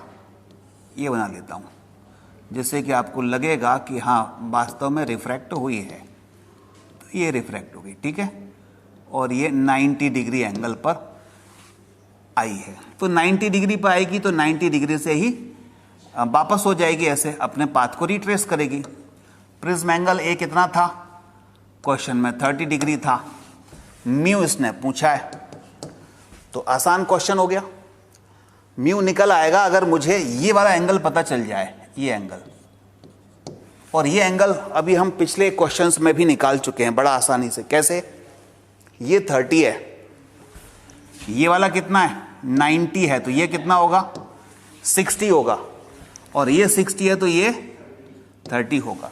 अब आप ट्रिक याद कर लो कि अगर लाइट रे इधर वाली सरफेस से 90 डिग्री से पास हो जाए या 90 डिग्री पर इंसिडेंट हो, तो जो प्रिज्म एंगल होता है वही ये R होता है, R1 होता है। जो प्रिज्म एंगल होता है वही R1 होता है। क्यों? क्योंकि आपने देखा था ना, R1 plus R2 equal to क्या होता है? A, ठीक है ना। अब अगर R2, इधर वाला R2 0 हो जाए तो R1 इक्वल टू A हो जाएगा। और R2 0 कब होगा? जब ये नॉर्मली इंसिडेंट होगी, क्योंकि नॉर्मली इंसिडेंट होगी तो उसके नॉर्मल से तो 0 एंगल बनाएगी ना, तो इसका मतलब R2 0 हो जाएगा। तो यहां से R1 इक्वल टू आ गया A। तो यहां से हमें निकल आया R1 equal to A। A मतलब 60, A मतलब 30 डिग्री। तो अब मैं इसको यहां पर 30 डिग्री लिख दूं, क्योंकि ये वाला एंगल एक्चुअली कितना है? ये 30 डिग्री है। ये 30, ये 90, ये 60, ये वाला 60, तो ये 30 हो जाएगा। अब तो हो जाएगा आंसर सॉल्व। बोलो R1 इक्वल टू A, तो R1 इक्वल टू A मतलब 30 डिग्री। अब स्नेल्स लॉ लगा लो, mu equal to sine I upon sine R। तो म्यू कितना है निकालना है? साइन I 45 और साइन R मतलब 30 डिग्री। तो सॉल्व किया, साइन 45 हुआ 1/√2, इधर साइन 30 हुआ 1/2, 2 चले गए ऊपर, 2/√2 क्या होता है? √2। तो यही आंसर हो गया, म्यू इक्वल टू √2। ठीक है, क्लियर हुआ? ये करना है। यस, आ गया सभी का?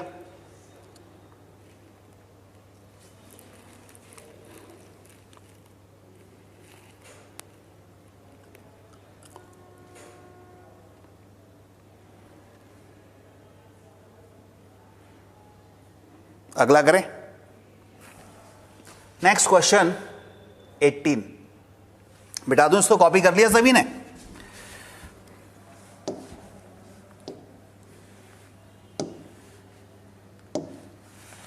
क्वेश्चन नंबर 18 देखिए, जैसा बोलता जाए वैसा करते जाओ, आधा क्वेश्चन वैसे ही सॉल्व हो जाता है ना? क्या बोला जा रहा है बताओ, करते हैं।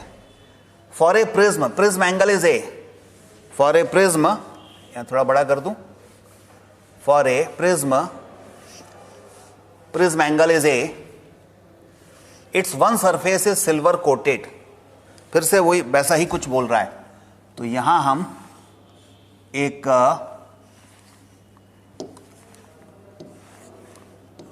प्रिज्म बना लेते हैं और उसने कहा इस प्रिज्म का प्रिज्म एंगल है A, its one surface is silvered, तो इसको सिल्वर कोटेड कर दो।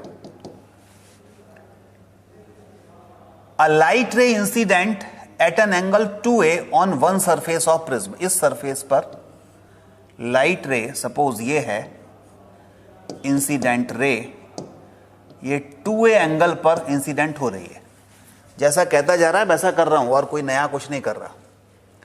After reflection from polished surface, ये पॉलिश सरफेस थी, इससे रिफ्लेक्ट हुई और सेम पाथ पर आ गई। फिर से वही बात, अगर वो सेम पाथ पर आएगी तो एंगल कितना बनाएगी?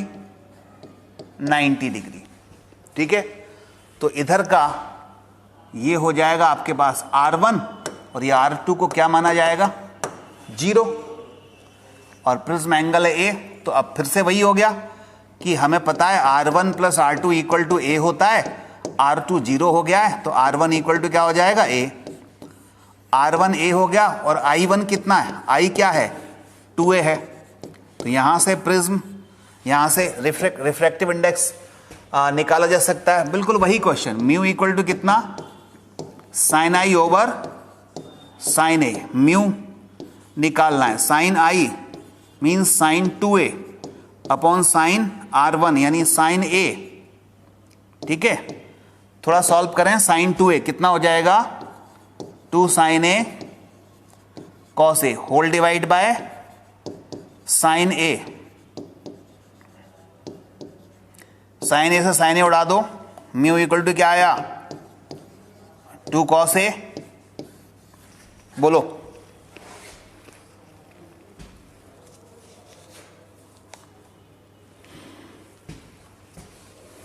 ठीक है।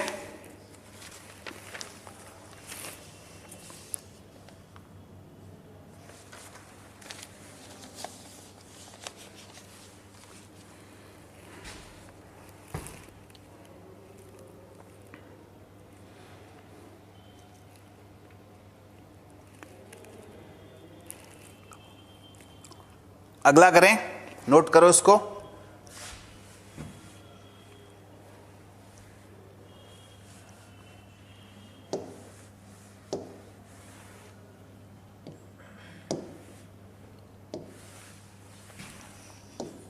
क्वेश्चन 19,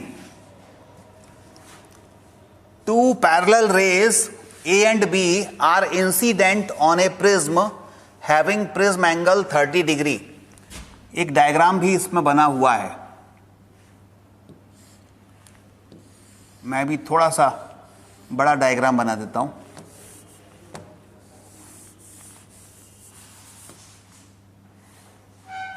लाइन वगैरह ले लें तो और आसान रहेगा।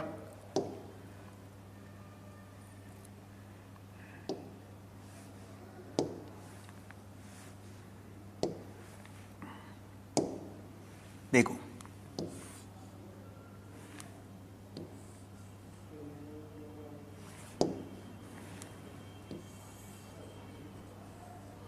ऐसा कुछ प्रिज्म दिया हुआ है, ठीक है।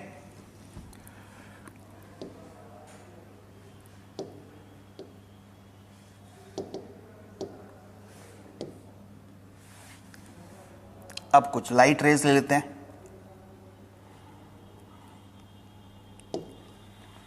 उसने कहा एक लाइट रे ऐसी आ रही है,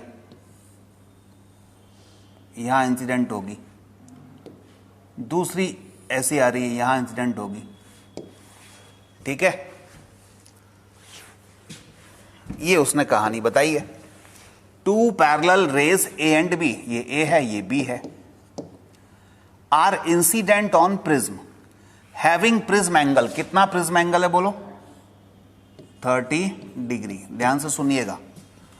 एंड रिफ्रैक्टिव इंडेक्स है इसका म्यू इक्वल टू 1.5, मतलब ग्लास का बना हुआ है। परपेंडिकुलर, ये परपेंडिकुलरली इंसिडेंट हो रही है इस पर, ठीक है। Angle between these raise after passing through prism, अब ये रेज इस प्रिज्म से पास होकर के वहां कहीं निकलेंगी, तो इनके बीच में एंगल कितना है ये पूछा है। यस, इन दोनों रेज के बीच में एंगल कितना है ये पूछा है।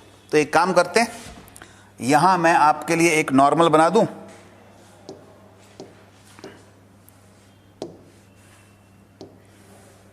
देखो यहां एक नॉर्मल बनाया, ये नॉर्मल है, यहां एक नॉर्मल बना दिया, ये नॉर्मल है, ठीक है।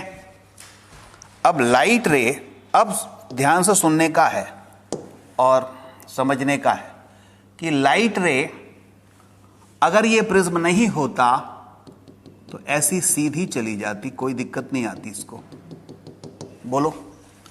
ये नीचे वाली लाइट रे भी बिल्कुल सीधी चली जाती, इसे भी कोई प्रॉब्लम नहीं आती, क्लियर। लेकिन लाइट रे यहां से डेंसर से रेयर मीडियम में जा रही है तो इस नॉर्मल से दूर हटेगी, तो नॉर्मल से जब दूर हटेगी तो किधर जाएगी, इधर कहीं जाएगी। तो उसके लिए फिर से मैं एक लाइन ले लेता हूं, और ये सपोज ऐसी एक लाइन मैंने ले ली,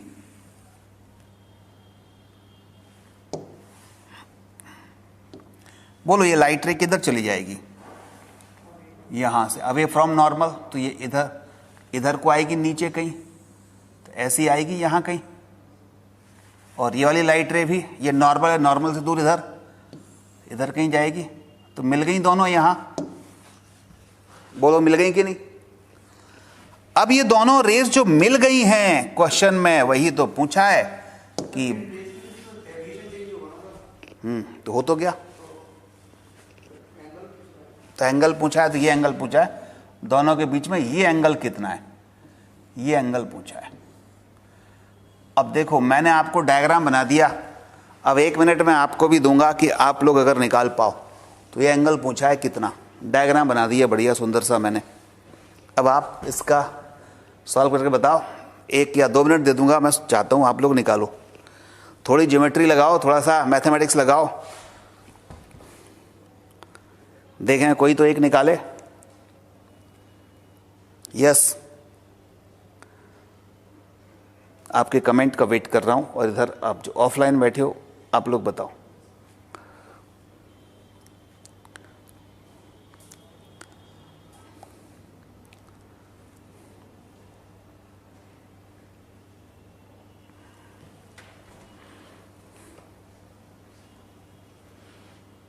अभी जो पहले बताया था ना, एक हिंट तो वही है कि अगर एक तरफ का एंगल 90 है तो प्रिज्म एंगल के बराबर होता है, ऐसा कुछ वो वाला भी R1 प्रिज्म एंगल के बराबर होता है, या R2 प्रिज्म एंगल के बराबर होता है, वो भी हिंट इसमें लगेगी।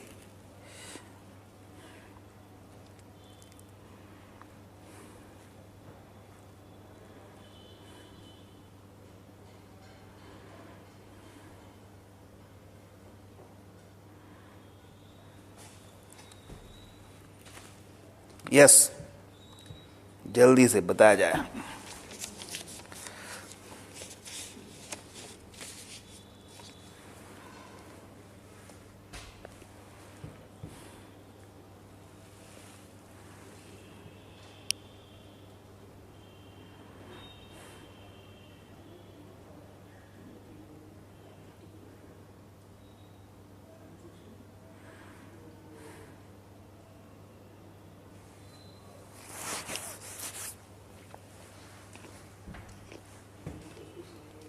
नहीं बता पा रहे? थोड़ा सा मैथमेटिक्स वाला दिमाग लगेगा इसमें। चलो मैं बताता हूँ, और थोड़ी ट्रिग्नोमेट्री तगड़ी वाली लग सकती है, तो वो साइंटिफिक कैलकुलेटर से निकाल लेना, सबके पास मोबाइल हो गई। देखो इधर देखो। अच्छा, इसमें प्रिज्म एंगल ये मानूं या ये मानूं? पहली बात तो ये बताओ, मुझे ये प्रिज्म एंगल मानना चाहिए था, ये 30 डिग्री लिखा है, या ये दोनों मानूं? तो पहली बात तो ये प्रिज्म एंगल यहां नहीं होगा। क्यों नहीं होगा बताओ? क्यों नहीं होगा यहां प्रिज्म एंगल? सबसे पहले तो ये बता दो।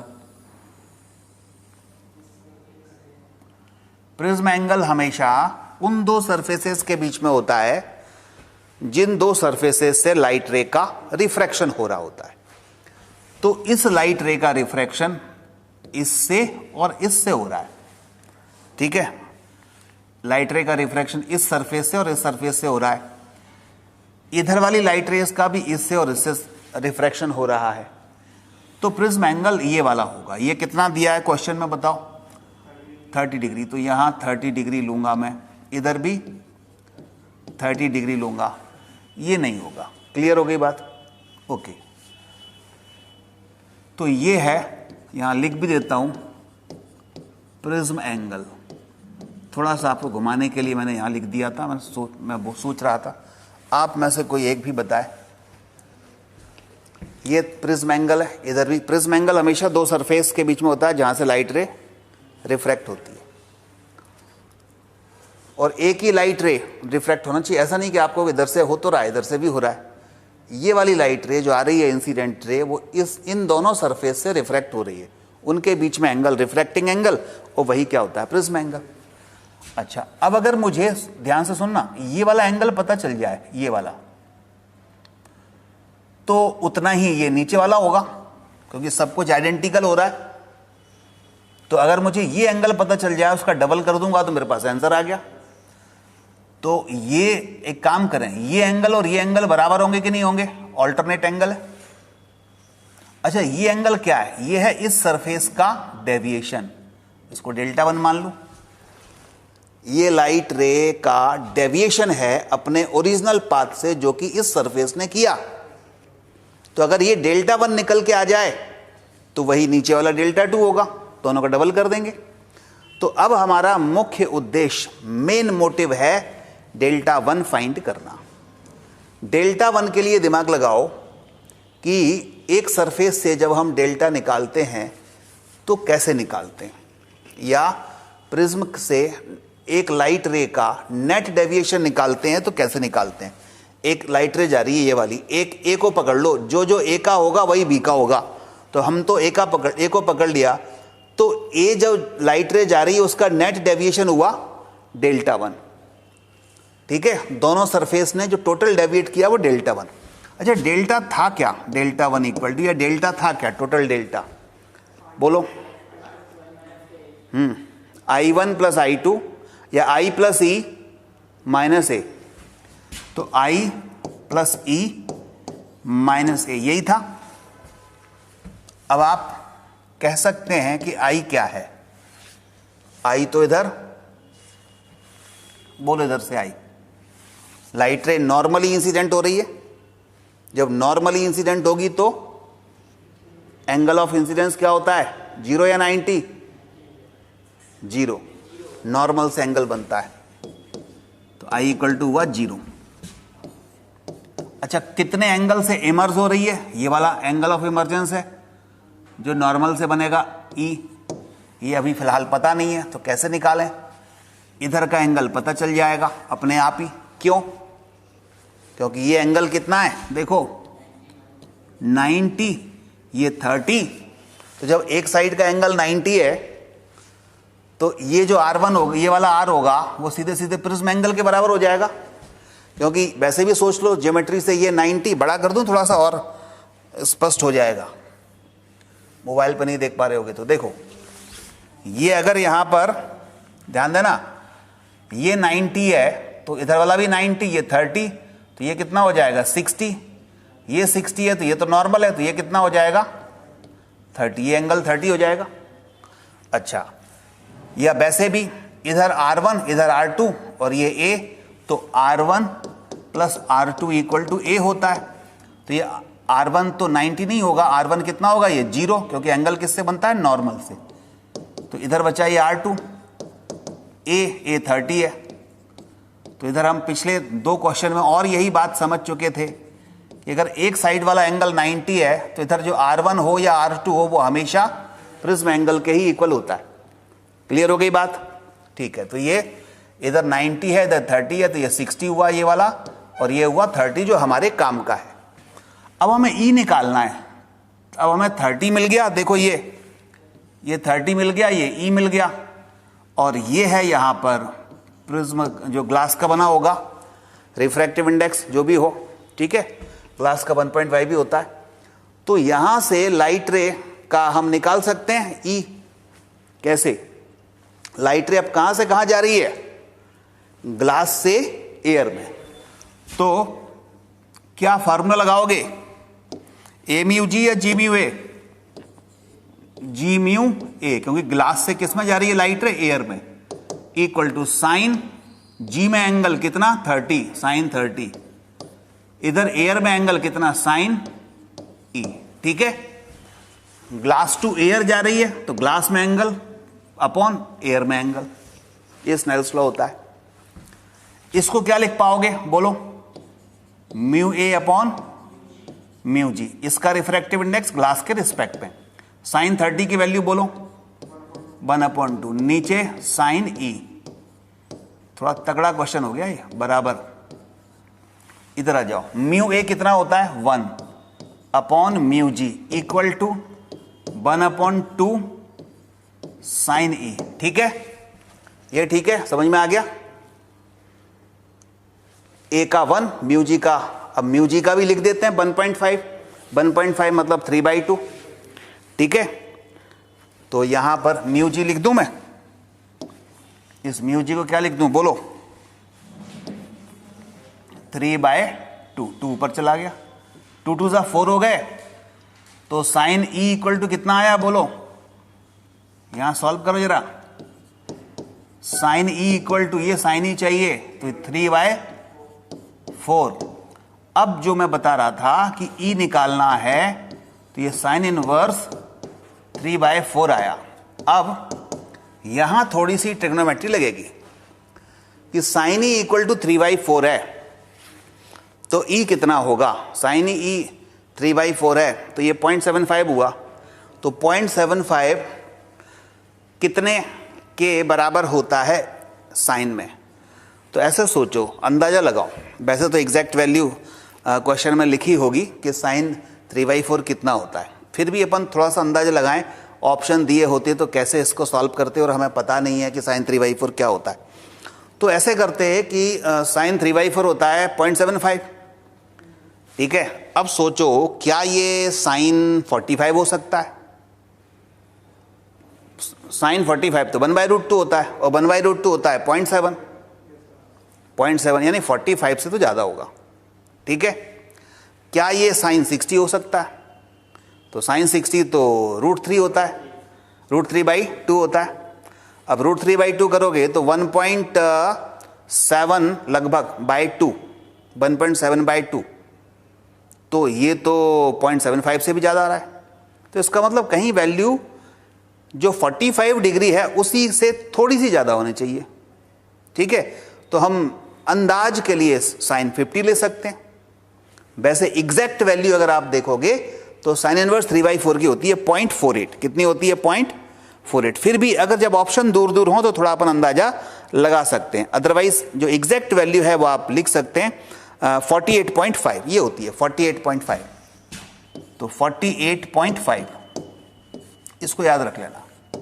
तो साइन इनवर्स 3/8 की होती है 48.5, 45 से थोड़ा ज़्यादा। ठीक है, अच्छा चलिए आ गया ई की वैल्यू 48.5। ए कितना था आपके पास? 30 डिग्री था, तो 30 डिग्री लिख दिया। अब डेल्टा 1 तो निकल ही आया ना, उसी को डबल कर दो, बस आंसर हो गया। अब बताओ कितना आया, 30 माइनस कर दो। ठीक है, थोड़ा सा बड़ा था ये,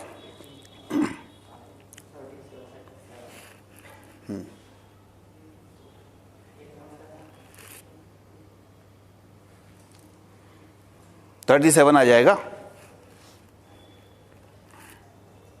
18.5 ये बचा, तो टोटल एंगल ये हो जाएगा। टोटल एंगल हुआ बिटवीन रेज, टोटल डेल्टा बोल देता हूं या थीटा लिख देते हैं, थीटा। थीटा इक्वल टू कितना हुआ, 2 times of delta 1 that is 37 degree. ठीक है, तो इस क्वेश्चन में बहुत सारे कॉन्सेप्ट एक साथ लग गए। आप देखो, अगर इस क्वेश्चन को उसने पूछ लिया तो पूरा प्रिज्म पूछ लिया उसने, और पूरा इसमें वो इतनी इंफॉर्मेशन आपसे पूछ लेगा कि जिस बच्चे ने ये क्वेश्चन कर दिया तो इसका मतलब उसको प्रिज्म एंगल पता है कि नहीं। गलती से यहाँ तो नहीं लिख दिया उसने, यहाँ लिख देगा तो वहीं से कहानी गड़बड़ हो जाएगी। तो पहला प्रिज्म एंगल उसको पता है कि नहीं, ये पूछ लिया उसने कि किन के बीच में प्रिज्म एंगल होता है, ये डेफिनेशन क्लियर हो गई। दूसरा कॉन्सेप्ट ये कि अगर एक तरफ 90 हो तो दूसरी तरफ जो R1 या R2 होगा वो कितना होगा, दूसरा कॉन्सेप्ट ये लग जाएगा, इसमें लगेगा। तीसरा, उसको स्नेल्स लॉ आता है कि नहीं। अच्छा, स्नेल्स लॉ भी light ray denser to rarer जाती है तब वाला आता है कि नहीं, सिंपल वाला नहीं कि लाइट रे रेयर टू डेंसर जा रही है, वो तो sine i upon sine r हो जाएगा। लेकिन डेंसर टू रेयर आती है तब क्या होगा, तो वो आता है कि नहीं। फिर उसके बाद उसको डेविएशन आता है कि नहीं, डेल्टा निकालना, डेल्टा का फार्मूला I + E - A आता है कि नहीं। जब इतना आ जाए तो फिर साइन की वैल्यू निकालना आती है कि नहीं, वो भी आ जाए तो फिर उसको डबल करना आता है कि नहीं, कि ये तो निकाल लिया, पर ये इसका नीचे वाले का कौन निकालेगा। तो इतने सारे कॉन्सेप्ट एक साथ पूछ लिए उसने एक क्वेश्चन में। ठीक है, तो इसको एक बार पढ़ लेना, एक बार और इसको देख लेना। हाँ, थोड़ा सा बड़ा तो है, एडवांस या जो है मेंस में, नीट में थोड़ा सा इस तरह का इतना बड़ा जो है थोड़ा कम आता है, लेकिन एक आध क्वेश्चन तो रख सकते क्योंकि इसमें समय लगता है। चलो आगे देखें, अगला प्रश्न, मिटा दूं इसको, करना आना चाहिए, बाकी तो समय लगे कोई दिक्कत नहीं। अभी मिटा दूं,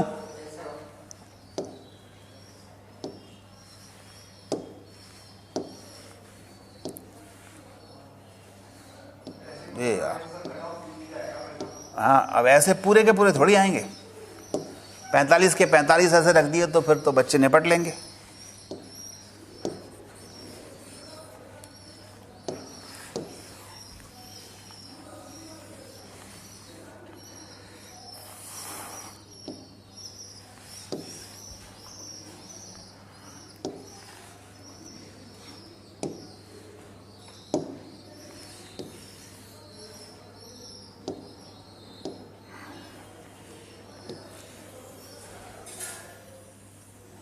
रबर काम क्यों नहीं कर रही।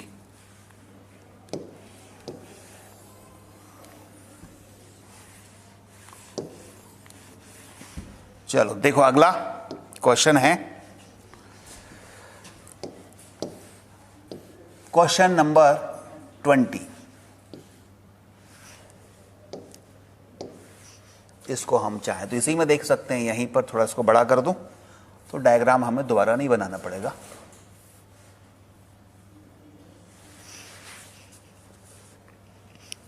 Light is incident normally on one face. ये देखो ABC एक प्रिज्म दिया हुआ है, देख रहे हैं prism. Light is incident normally, ये 90 डिग्री पर एक लाइट रे ऐसी इंसिडेंट हो रही है on one face AB of a prism as shown in figure. A liquid of refractive index mu is placed on face AC। AC ये face है, इस फेस के ऊपर हमने रिफ्रैक्टिव इंडेक्स म्यू ये डाल रखा है। ठीक है, ये प्रिज्म है।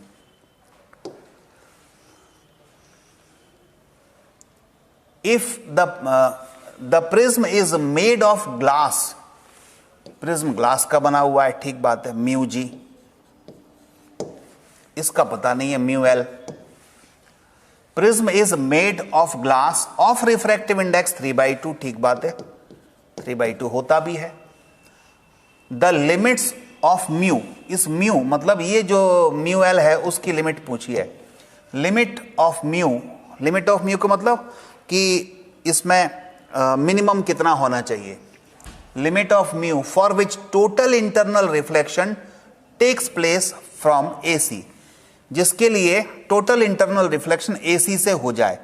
तो टोटल इंटरनल रिफ्लेक्शन होगा तो ये लाइट रे ऐसी जाएगी, तो इधर से ऐसे वापस आना चाहिए, तभी TIR होगा, ठीक है। और ये यहां पर नॉर्मल बना लेता हूं, ये नॉर्मल हो गया। ये एंगल ऑफ इंसिडेंस किससे ज्यादा होना चाहिए, क्रिटिकल एंगल से ज्यादा होना चाहिए, तभी जाकर के TIR होगा। अब इतनी हिंट मैंने दे दी, इधर का एंगल 60 डिग्री दिया हुआ है। फिर से मैं कोशिश करूंगा कि आप लोग इसका आंसर बताएं। और ये 30 है, ये 90 दिया हुआ है। बताओ इनमें से कौन सा सही है। चलो बताइए, फिर मैं कर रहा हूं। 1 मिनट का समय आपको दे रहा हूं। यस,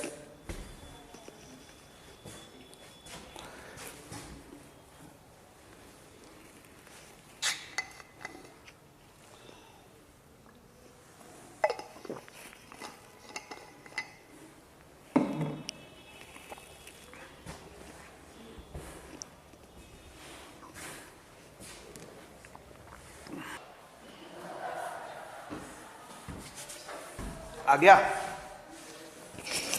नहीं आया, ए आ रहा है, चेक करते हैं।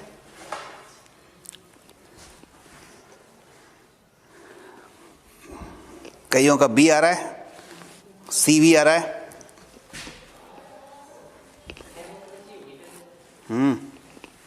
देखो कितना आसान है।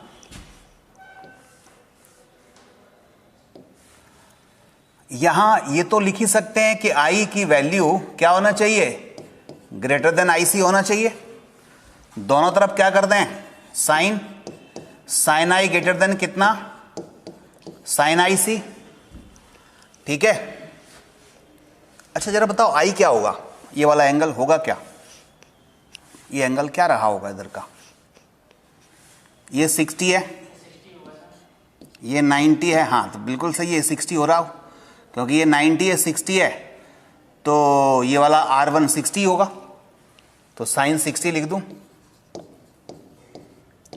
ग्रेटर देन साइन IC, इसको क्या लिखते हैं 1/μ, ठीक है।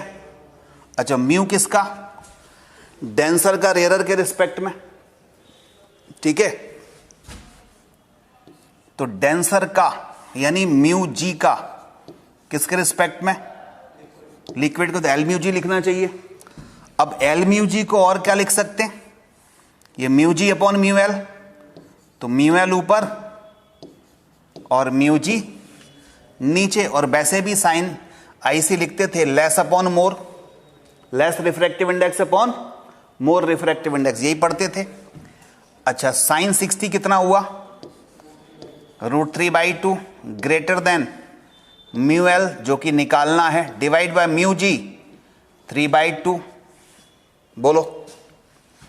तो म्यू एल क्या हुआ, म्यू एल ये लेस देन 3 का इधर मल्टीप्लाई करो, 3√3 डिवाइड बाय 2 2 ज़ा 4, यही आंसर है। आंसर हुआ B बॉम्बे, 3√3/4, ठीक है।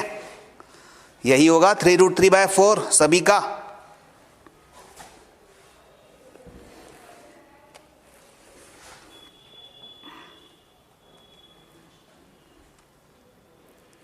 यस नेक्स्ट, कहां गलती कर गए आप लोग।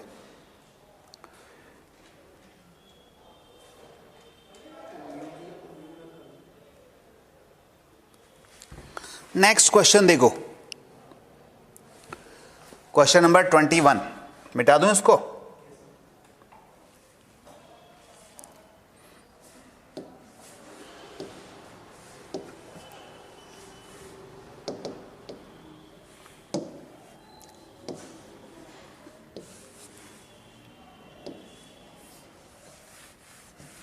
ये रहा 21।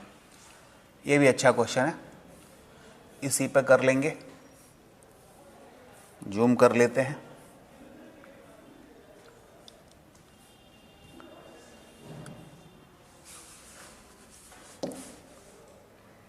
क्वेश्चन है a prism having an apex angle, ये हो गया अपेक्स एंगल 4 डिग्री, पतला एंगल है, कम एंगल है, ध्यान दो पतला प्रिज्म है, 10 से भी कम है ये एंगल, प्रिज्म एंगल 10 से भी कम है, and refractive index 1.5, mu equal to 1.5, ठीक है, is located in front of vertical plane mirror, ये वर्टिकल प्लेन मिरर है, इसके सामने रखा है, as shown in figure, through what total angle is the ray deviated after reflection, reflection के बाद जो लाइट रे, फाइनल लाइट रे होगी ना, वो फाइनल लाइट रे का नेट डेविएशन कितना होगा अपने इनिशियल से, वो पूछा है। तो ऐसा सोचो, यहां पर मैं ये लाइट रे ले लेता हूं, देखो ये वाली 90 डिग्री वाली ये लाइट रे ऐसी जा रही है, ठीक है, और ये इधर रिफ्लेक्ट होगी, ये लाइट रे जा रही है, ऐसी जाएगी सीधी, ऐसी जानी चाहिए क्या? नहीं, हम देखते हैं इसका ओरिजिनल पाथ क्या होता है, क्या देखेंगे इसका ओरिजिनल पाथ क्या होगा, सबसे पहले ओरिजिनल पाथ ही देख लो, तो ये इसका ओरिजिनल पाथ होगा, ऐसी जानी चाहिए इसको, अपने ओरिजिनल पाथ को अगर वो नहीं छोड़े तो ऐसी जानी चाहिए, ठीक है, लेकिन होगा ये, जानी तो ऐसी चाहिए थी, ठीक बात है, लेकिन होगा ये कि लाइट रे इधर से तो जब जाएगी तो डेविएट नहीं होगी, क्योंकि 90 डिग्री से जा रही है, तो अंदर भी वो ऐसे ही 90 डिग्री से बाहर निकलेगी और यहाँ पर किसी एंगल पर इंसिडेंट होगी। तो जिस एंगल पर यहाँ इंसिडेंट होगी, तो सबसे पहले हम वहाँ एक नॉर्मल बना लेते हैं, ठीक है, तो देखो ये नॉर्मल हम यहाँ बना लें, ये नॉर्मल बना लिया, राइट। अब सुनिएगा, ये लाइट रे ऐसी गई थी, इधर डेंसर मीडियम है, इधर रेयरर मीडियम है, तो अवे फ्रॉम नॉर्मल हट जाएगी, तो ये इसका ओरिजिनल पाथ था, इससे दूर हटेगी, तो दूर हटेगी तो ऐसी जाएगी, इधर कहीं गई, इधर गई, मान लो अपने ओरिजिनल पाथ से कितना डेविएट हो गई, मान लेता हूं कि ये डेल्टा डेविएट हो गई, या डेल्टा 1 डेविएट हो गई, ठीक है, इस सरफेस ने इसको डेल्टा 1 डेविएट कर दिया। अब सुनना, मैं काफी कुछ लिखता जा रहा हूं, उसके बाद आपसे करवाऊंगा क्वेश्चन। अब यही लाइट रे इस मिरर पर पड़ी, तो मिरर का नॉर्मल ये है, ठीक है, अब ये लाइट रे इधर जितने एंगल पर ये इंसिडेंट होगी, उतने एंगल से ही मिरर से ऐसे रिफ्लेक्ट हो जाएगी नहीं, चलिए अच्छी बात है, रिफ्लेक्ट हो जाएगी।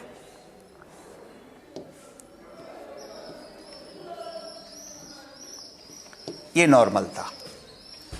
अब सोचो मिरर ने कितना डेविएट किया, मिरर के लिए जो पाथ था इसका, देखो ये लाइट रे मिरर पर ऐसे इंसिडेंट हो रही थी, इधर से आ रही थी ना, इस तरह से, तो वो जाना तो इधर चाहेगी, बोलो बात समझ में आई, मिरर पर तो ऐसी आ रही है ना, तो मिरर नहीं होता तो ऐसी निकल जाती, लेकिन मिरर ने क्या किया, उसको इधर डेविएट कर दिया। कितना डेविएट कर दिया मिरर ने, ये डेविएट किया, अपने ओरिजिनल पाथ से इतना डेविएट कर दिया, ये है डेल्टा 2, क्लियर हुआ। तो अब अगर कोई पूछे कि इस लाइट रे का, ओरिजिनल लाइट रे का टोटल डेविएशन कितना हुआ, टोटल, ये येलो कलर वाला दिख रहा है कि नहीं दिख रहा, चलो थोड़ा बहुत तो दिख रहा है, यस, टोटल डेविएशन कितना हुआ, तो हम क्या कहेंगे, इसका टोटल डेविएशन कितना है, टोटल डेविएशन हम बोलेंगे कि इसका टोटल डेविएशन है delta equal to delta 1 plus delta 2। Delta 1 किसने किया, प्रिज्म ने किया, और डेल्टा 2 किसने किया, मिरर ने किया। तो अब आसान है, अब इसको दो टुकड़ों में तोड़ दो। डेल्टा 1 प्रिज्म का डेविएशन थिन प्रिज्म के लिए क्या होता है, delta equal to mu minus 1 into A, thin prism के लिए, और प्रिज्म थिन है क्योंकि 10 डिग्री से कम है, 4 डिग्री है, अच्छा डेल्टा टू कितना होता है? डेल्टा टू मतलब ये मिरर से, सिंगल मिरर से डेविएशन कितना होता है? 180 माइनस 2i। तो ये लिखेंगे 180 माइनस 2i, बस हो गया आंसर। म्यू है कितना? 1.5 माइनस 1, ए कितना है? 4 डिग्री प्लस 180 माइनस 2i। अब i कितना है? i देखना है, i कितना है? i मतलब ये वाला मिरर पे कितने एंगल पर इंसिडेंट होगी? ये मिरर पे कितने पर होगी? अरे भाई ये डेल्टा वन है तो ये भी डेल्टा वन ही तो होगा, तो डेल्टा वन पे ही तो आप इंसिडेंट होगी। तो यहाँ लिख देंगे डेल्टा वन, और डेल्टा वन निकाल लेना पहले जो भी आए, फिर यहाँ रख देना। अब बताओ कितना आ रहा है? ये डेल्टा वन है, निकाल लो। 1.5 माइनस 1, 0.5 इंटू 4 2, तो डेल्टा वन 2 हो जाएगा। तो 2 प्लस 180 माइनस 2 2 ज़ा 4, 178 हो गया टोटल। 176 plus 2 178 degree. देखो यही आंसर है क्या? 178। ठीक है,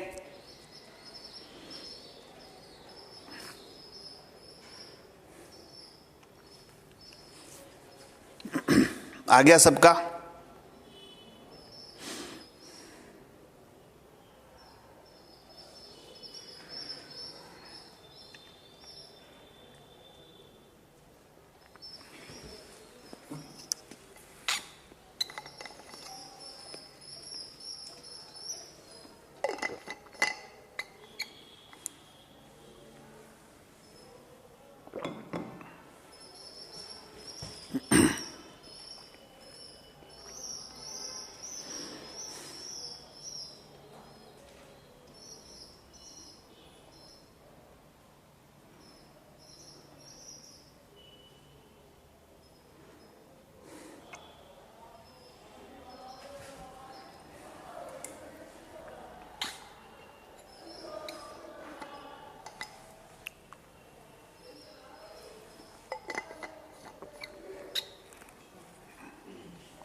कोई दिक्कत नहीं? एक और क्वेश्चन बचा 22।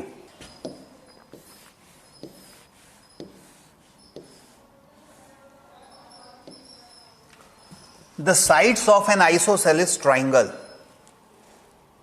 ठीक है, वो अगले उसमें डायग्राम होगा, मैं यहां बना देता हूं।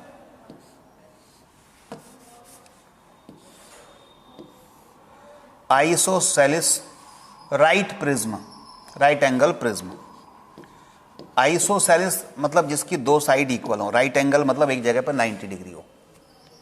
Are coated with reflecting, coated, तो ये इसकी रिफ्लेक्टिंग कोटेड है, कोटिंग है।